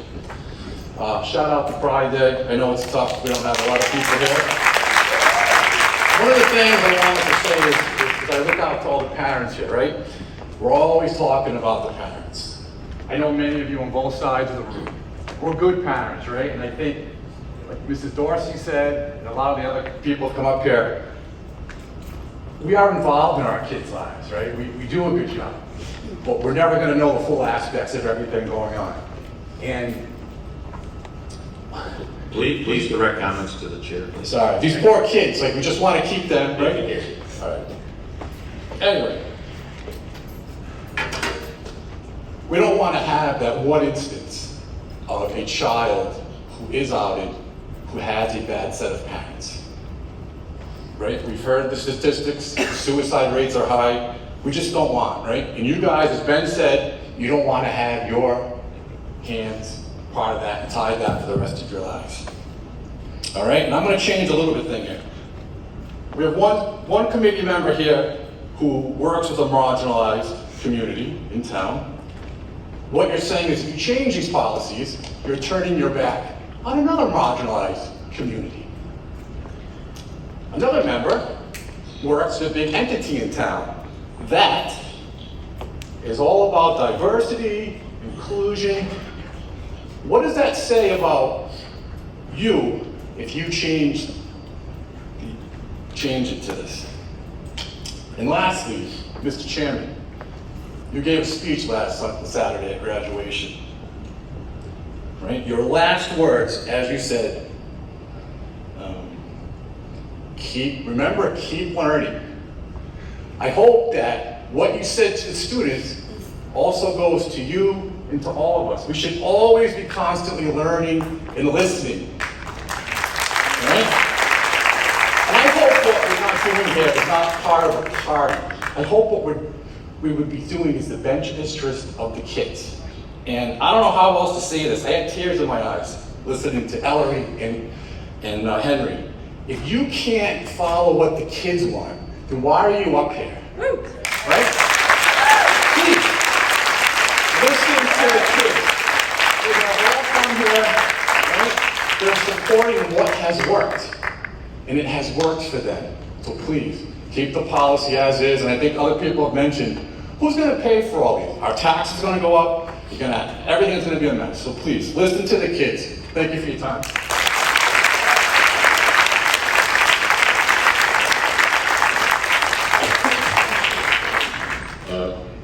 Pitone Noguchi, I'm sorry if I That was actually mispronounced pretty good, yeah. I'm just bringing this up because some people wanted me to represent themselves who couldn't be here today.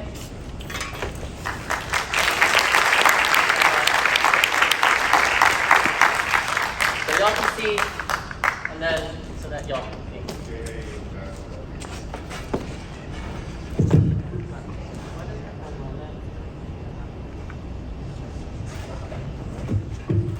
Members of the Smithfield School Committee, my name is Tikone Noguchi. I'm not going to worry about that. I'm an after-school instructor in Providence. I'm here as a representative of my Providence students, as well as all of these people who have added their comments to the poster created by my students, who stand in solidarity with these Smithfield students and are fighting for their own rights in all of Rhode Island.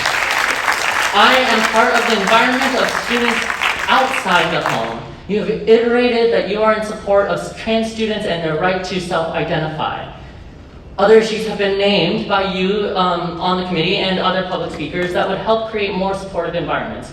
Issues of outdated architecture, bullying, underage smoking, broad locker room privacy, support for disabled students. Why is mandating teachers to report to parents regardless of the assessment of the student on the support, acceptance, comfort, or safety of their family to them your focus? What is the hope in wanting to change the policy? Broader support systems is always the goal, but changing policy to take away what limited privacy students have in their lives takes away what support they may have in schools. Not all students have supportive parents. As much as we wish every student had a full environment of support, students understand the environment they're going home to. To equate trans students asking to maintain their right to choose if, when, and how they tell their parents to students not wanting to get in trouble for drugs, smoking, fighting, etc., is to pointedly ignore the reality, the unfortunate reality of transphobic parents and the statistics of rates of violence against trans people. As I said, I'm an after-school instructor. I have received mental health first aid training. Having one supportive adult is a major factor in suicide and self-harm prevention. If a student does not feel safe or comfortable going to their family about transition, if they're asking the teachers, I need to talk to you about this and I don't feel comfortable bringing my parents in at this time, whatever, their choice, they are lacking that supportive adult in that family. That is already, they are communicating that. School is the second largest environment outside of their family. Mandating that teachers must out their students to their parents regardless of the assessment of the student takes away that trust and safe spaces across the board, regardless of the individual acceptance of that teacher.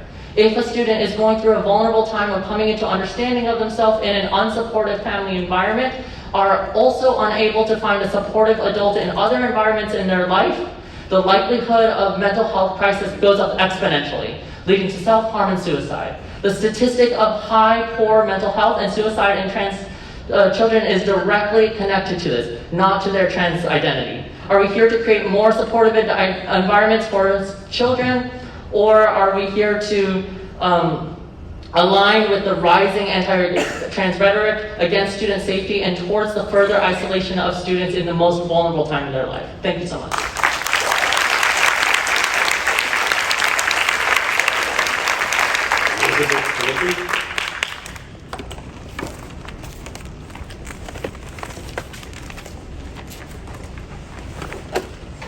Hi, good afternoon. I graduated Smithfield High School 40 years ago. Yeah, hard to believe. I have two other children that are now in their 20s that came to Smithfield High School, and I have a daughter at the middle school. I came today just to listen I've been following the news and sort of become obsessed with it, just all the stuff that's coming up. So as I was listening today, I have some questions. Mr. Richard mentioned something about having a grant that is used to get people from outside counseling. Did I hear that correctly? So in other words, if I thought you said something that there was a grant, that Smithfield had a grant for outside counseling or social workers? No, the only thing I thought about a grant was repairing bathrooms. That's what I mentioned. I didn't talk about something else. Okay, so just to be clear, Smithfield is only using in-house counseling and counselors for identity changes, is that correct? My hunch, I'd go to the superintendent on that. My hunch is that we're just using our own social workers, guidance counselors, whatever, correct? No out of district, independent contract, whatever. Thank you. Okay, great. First of all, I just want to say, like, as soon as someone says outing somebody, it just makes me really uncomfortable. As a parent who loves my children and totally support my LGBT friends and whatnot, I just feel like I'm already the enemy, and that makes me really uncomfortable.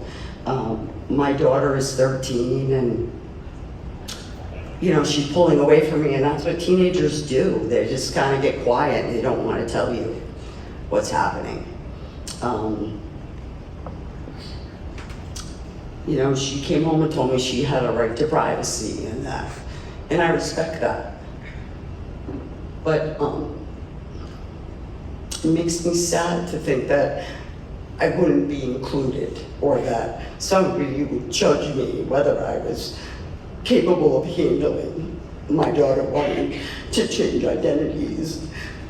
And I don't feel as though anybody here knows my daughter or loves my child as much as I do.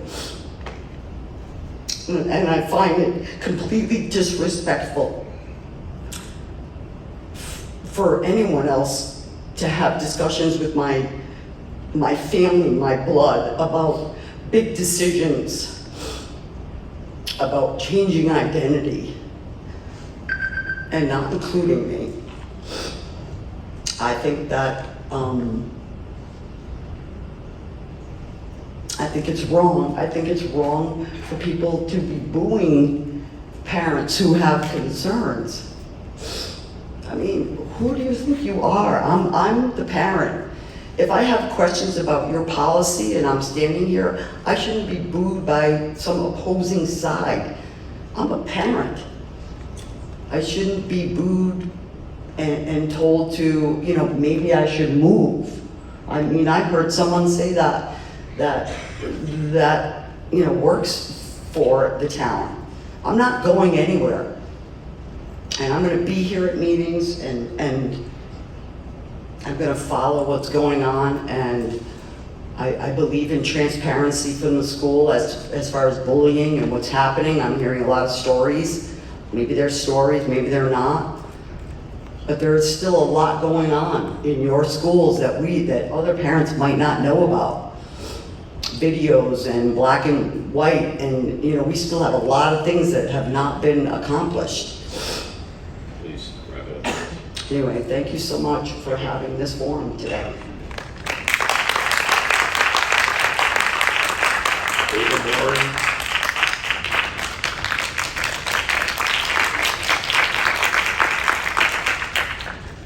Hello. So I didn't plan to speak today, so I'm sorry if my thoughts are not super organized. But I recently graduated from Smithfield High School. I've been in the public schools since I was in kindergarten, so for 13 years.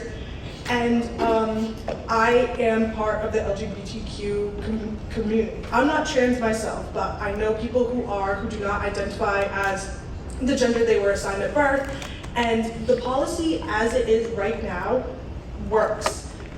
Students are people, and I understand that parents want to be involved in their child's lives, but it's up to the students themselves if they want to tell their parents that. I know for me personally, when I came out as bisexual to my parents, I didn't tell my dad for 2 years because I was scared of how he would react. He is so supportive, but there is always going to be that inherent fear that your parents will judge you, they will stop loving you, they will stop being there for you if you tell them who you are. And it's just a real fear that most, if not all, LGBTQ people have.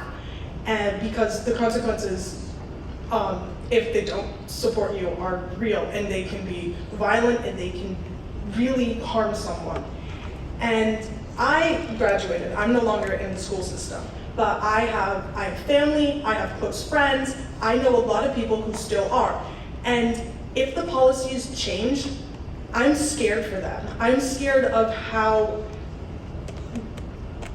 that they'll be outed to their parents. I'm scared that their parents will be mad at them, they'll stop loving them. I'm scared of them being in an uncomfortable situation, an environment where they're not supported and loved unconditionally. And I just think that we need to keep the policy as is because it's working. As it is right now, it's working, it's perfectly fine. Students, they will be able to tell their parents how they identify or what their sexual orientation is when they feel that it's ready, because they are people. It's not the second you turn 18 or the second you graduate, you are suddenly your own person with your own thoughts and your own identity.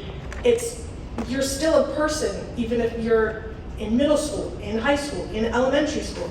And I just think that we should give those people, those students, their right to privacy. And if they don't want to tell their parents, then I don't think that they should be forced to. And the policy, as it is right now, it makes school a safe place for many. And changing the policy would only harm students. It would do more harm than good, and it would just take away a safe space that for some is their only safe space to be who they are. That's all.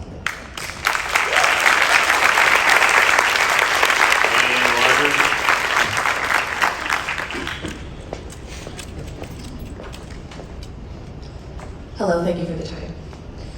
I too didn't know about this until just a little bit ago. I was at some of the Pride events yesterday and I heard about this and I thought that I would come and give my support. I am a local private practitioner. I am also an LICSW.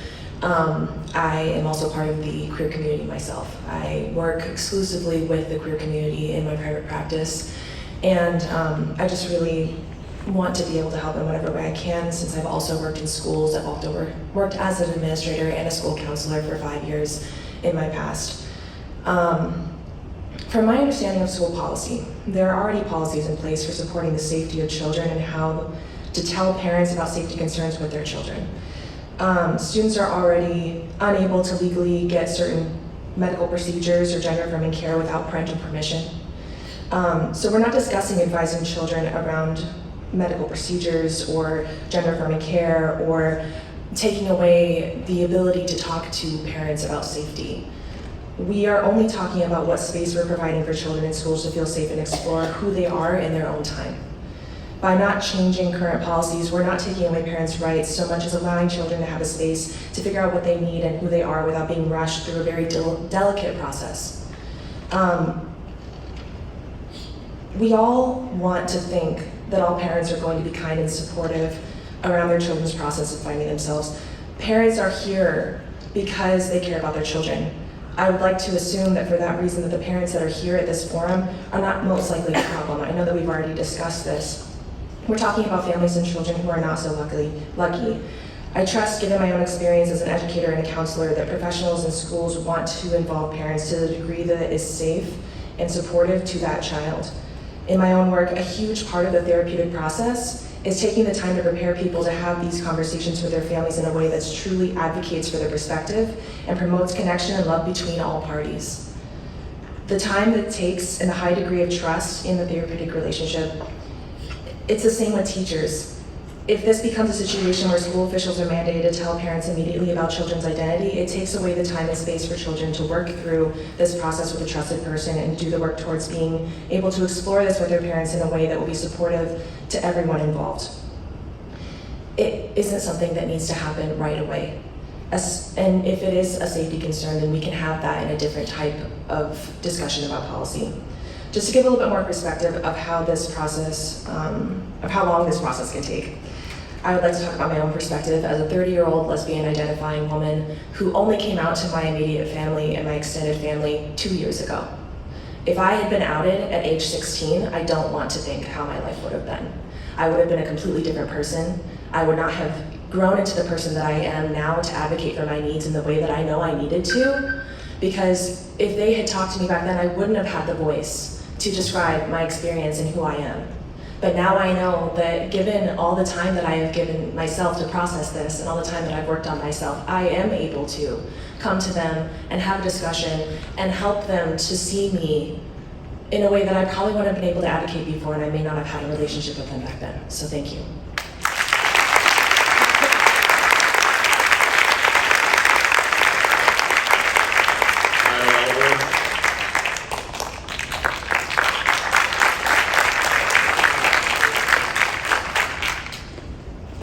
Hello, I'm Kyle Alberg, and I'm a student here at Smithfield High School. I've just finished my freshman year.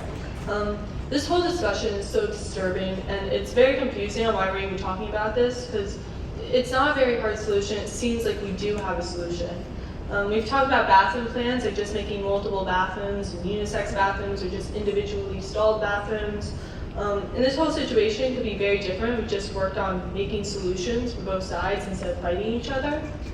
And it seems like it needs to be discussed, like why school isn't telling the parents about child's identity. I mean, we have parents here that do care about their children, and we have parents here that, you know, they probably won't hurt their children, but there are horrible situations where students are punched or kicked or beaten, neglected, thrown out, and possibly even killed.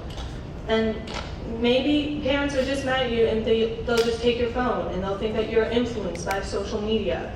But we just had a person come up and say that they saw somebody get beaten up by a bell, get whipped. And so then saying that every parent is going to be accepting, that every parent should know after hearing that it doesn't make sense. And then I really hope that no parents in this room would do this to a child or even think of it, but it's a true concern that trans teens really have to think about. And then we have a committee and a task force for social emotional wellness, and we need to have teachers as our friends. We take these surveys to check if we've made connections with our teachers, and we have these surveys and we want these connections. So isn't it good that students are using them to discuss something that's deeply personal to them? The students trust your teachers, and so you can't take that away from them by making them out them.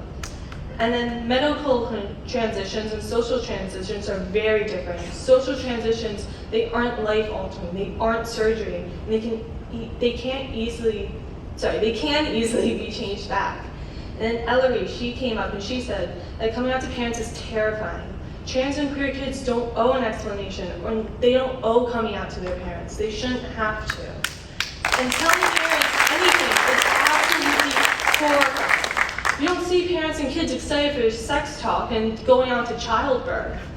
And these type of discussions are scary, and we need to respect a trans kid's time to come out to their parents. And I have 3 more years in this high school, and from what I've heard, this policy has been good. In this first year of high school, the policy has been good. And I really don't want my 3 more years to be terrifying and a horrible place for my friends. And we need to listen to Henry Siravo. If parents know their kids more than anyone else, kids know their parents more than anyone else. And if they aren't telling their parents, there's a reason. And you need to listen to students at Smithfield High School. And then traditional male and female, like the definition for that 10 years ago, trans people existed 10 years ago. We didn't pop up out of the blue. Just like we did for statements to show who we really are, it doesn't mean that we weren't here. And we're here now, and we're here to fight back anyone and everyone that's against us, and that will change this policy. Thank you.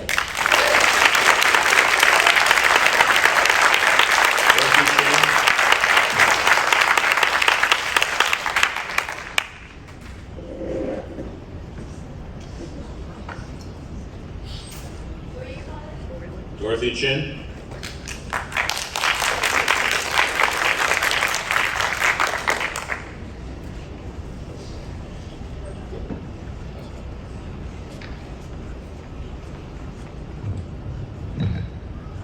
Good afternoon. Thank you for the opportunity to speak. I know many of you. I was one of your students. I've been colleagues and commuters on many things, and you've heard me speak about this policy. I feel like this policy, if it's not broken, don't try fixing it. Right now it seems to work. I cannot say it better than my colleagues, my allies, the advocates that are out there.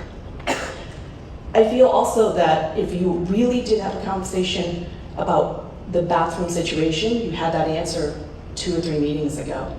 We do need updated facilities. We do need gender fluid bathrooms. We do need an upgraded building, an athletics facility and complex. We know that these things need to happen.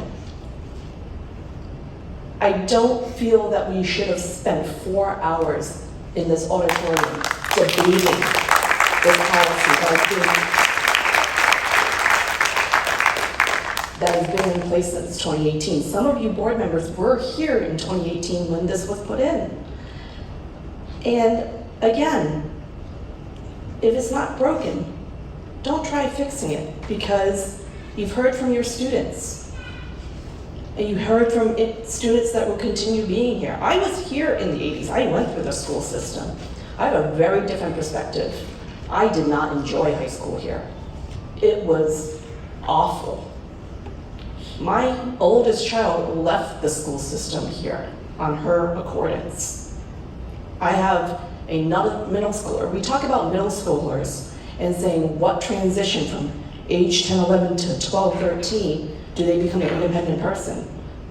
Well, it was shocking for me from 5th grade to 6th grade going into middle school and understanding, oh, they gotta go from classroom to classroom. Do you know where you're going? Are we on the same floor? What wing are you in?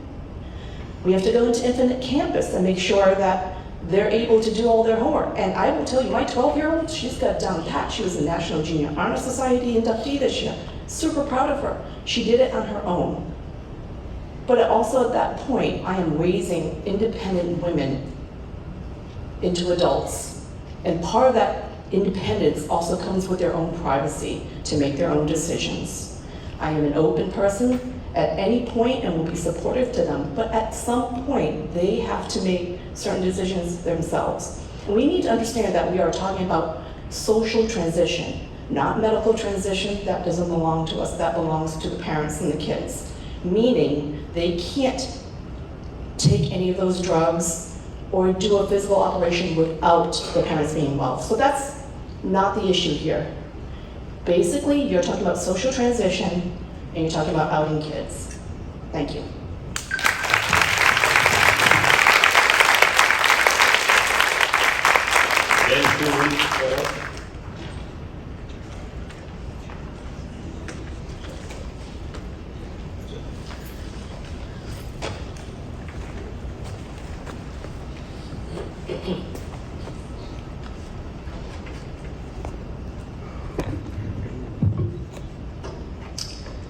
Good afternoon. Thank you for welcoming this comment. I know we've been here a super long time, which I appreciate, and much has been said already, so I'll try just to be brief. I'm coming to speak as a clinical psychologist, licensed clinical psychologist, as a spouse, and as a parent of a 15-year-old. I know as a parent that all parents want what we think is best for our kids. We also know that nationally queer and trans kids are struggling. We know all the statistics. We don't know them all, but we know the gist. And I think the issue is that there's a world that we live in, a country that we live in, and maybe even a state that we live in which queer and trans youth get the message it's not okay to be who they are. And so they learn how to be safe. They learn where and with whom they can be safe, who they can trust and who they can't trust. And I think tragically, when people die by suicide, the calculus of that equation is there aren't places. The balance of where I can trust and where I can be safe, it's not enough. It's not enough. So basically, from my professional perspective and from my clinical perspective, I just agree that the policy should not change. Some people have said that for the school not to disclose to parents would be to drive a wedge between the students and their families. And in my mind, that wouldn't be the case. If there were a wedge, that would have happened all by itself without the school notifying or not notifying. And so, as I think it was Kyle who just said, I think the best, or sort of extrapolated from what Kyle said, the best way for parents to stay informed about who their kids are and what they might be asking of their school communities is to build a sense of trust and openness and curiosity so that the kids themselves feel comfortable telling them. Thank you.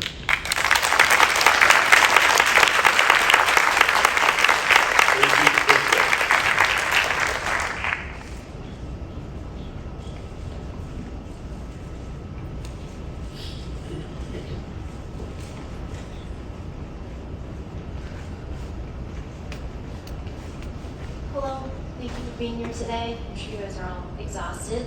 It's been a long morning. I'm here both as a parent and as a mental health provider in Providence, into this community. I wasn't planning on speaking today. But I would like to highlight some things that have already been said.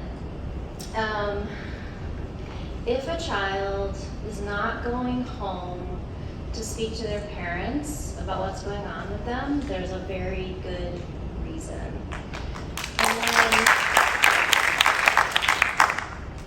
And when a parent says, I know my child better than ever, that parent's mind is closed. And a parent should know that they don't know their child.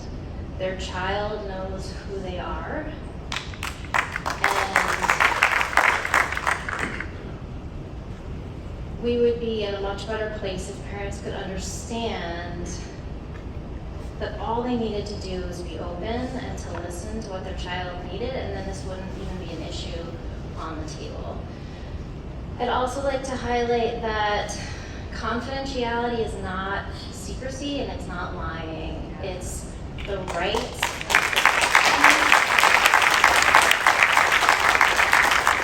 of people during a process. Processes are not just for the queer community, they're for everybody. Everybody needs time without being examined or questioned. I hope that you'll keep your policy because it does sound like it is working. Thank you.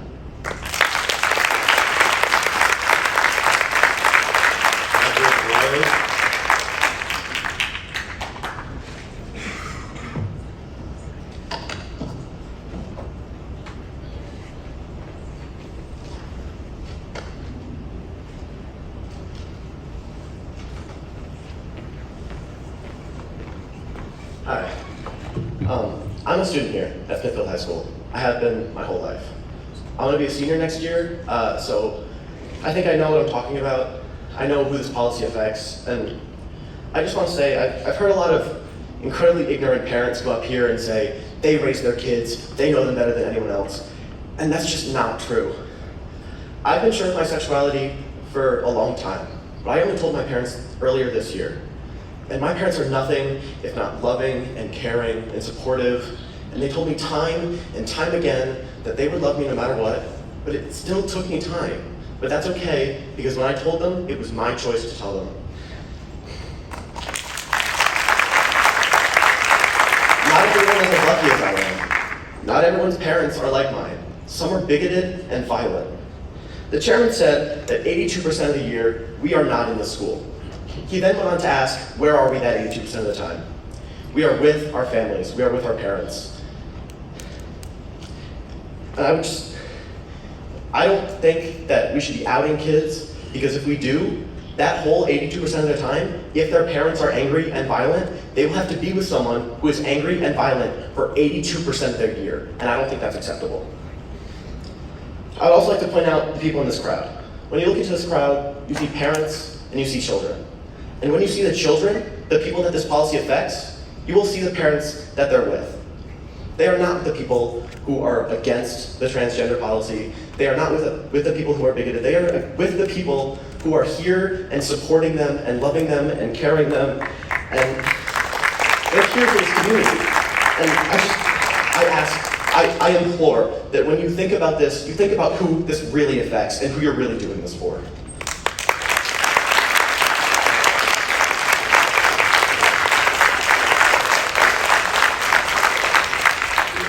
Any public comment, school committee members, other discussion on anything?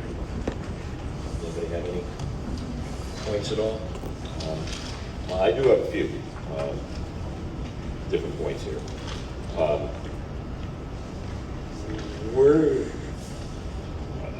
As I see it, we're at a point we're going to have to make a decision, obviously, at some point, whether or not you believe parents should be notified or not in a specific situation. Just so you know, in our current policy handbook policies, we have over 40 policies that reference contacting parents. Contacting, working with, some of the policies mentioned it multiple times. None of them ask for the child's permission on all these various policies. Some go as far to say things such as share all info necessary to become meaningful partners in a child's education.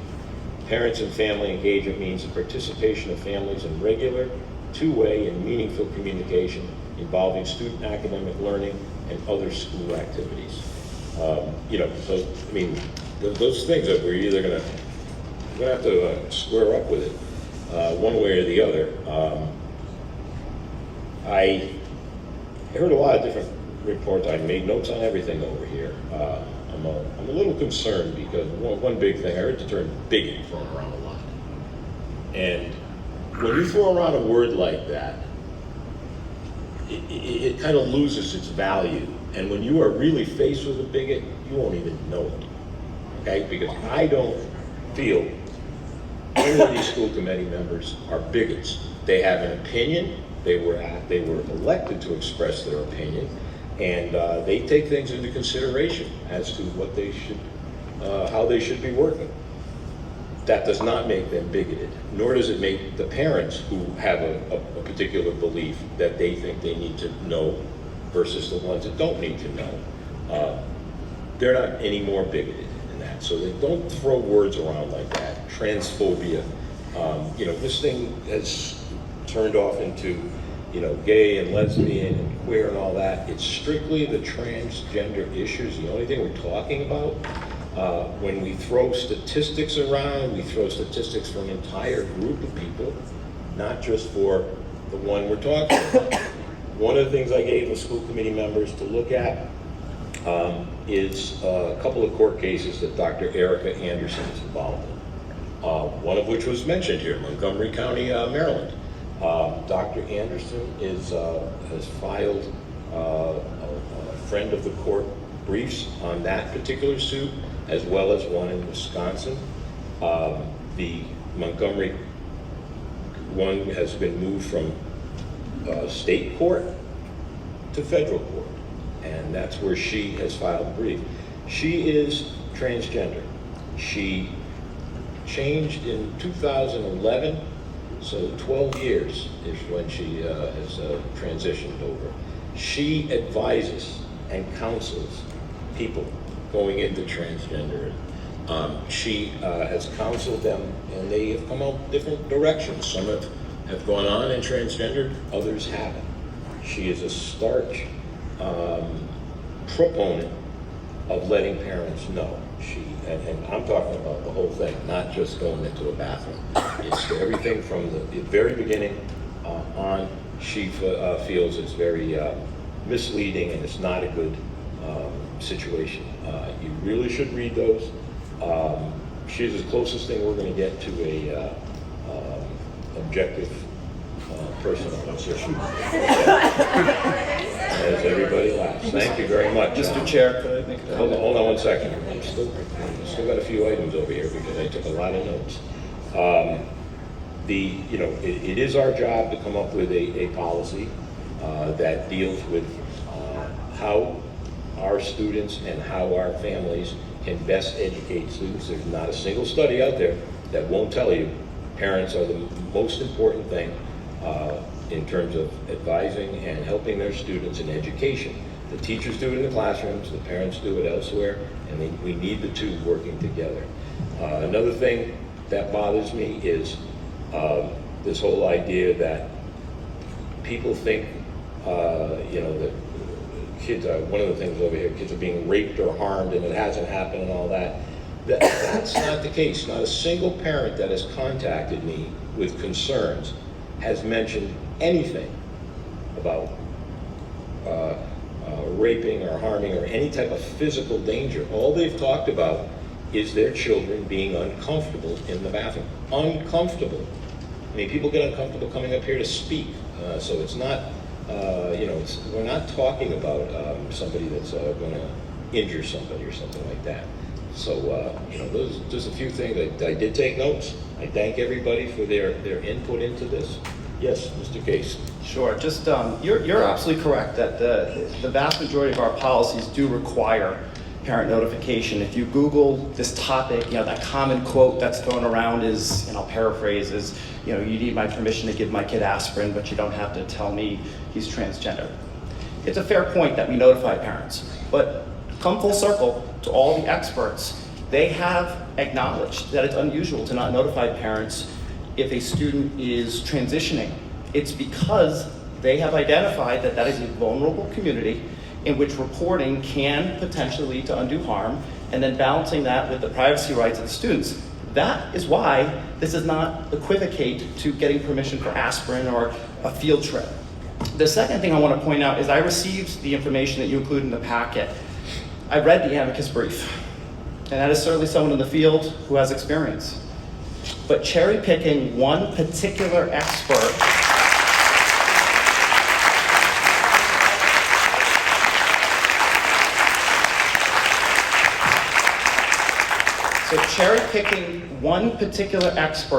and negating the mass broad research and consensus and best practices is irresponsible.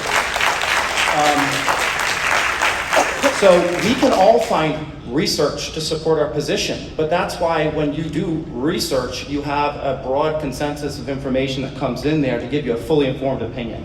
And finally, I know I agree that throwing around the word bigot and transphobic, those are very loaded words and powerful words and can be hurtful. But when you're proposing an act to discriminate against a particular population of our students, I don't know what else to call it that's discriminatory.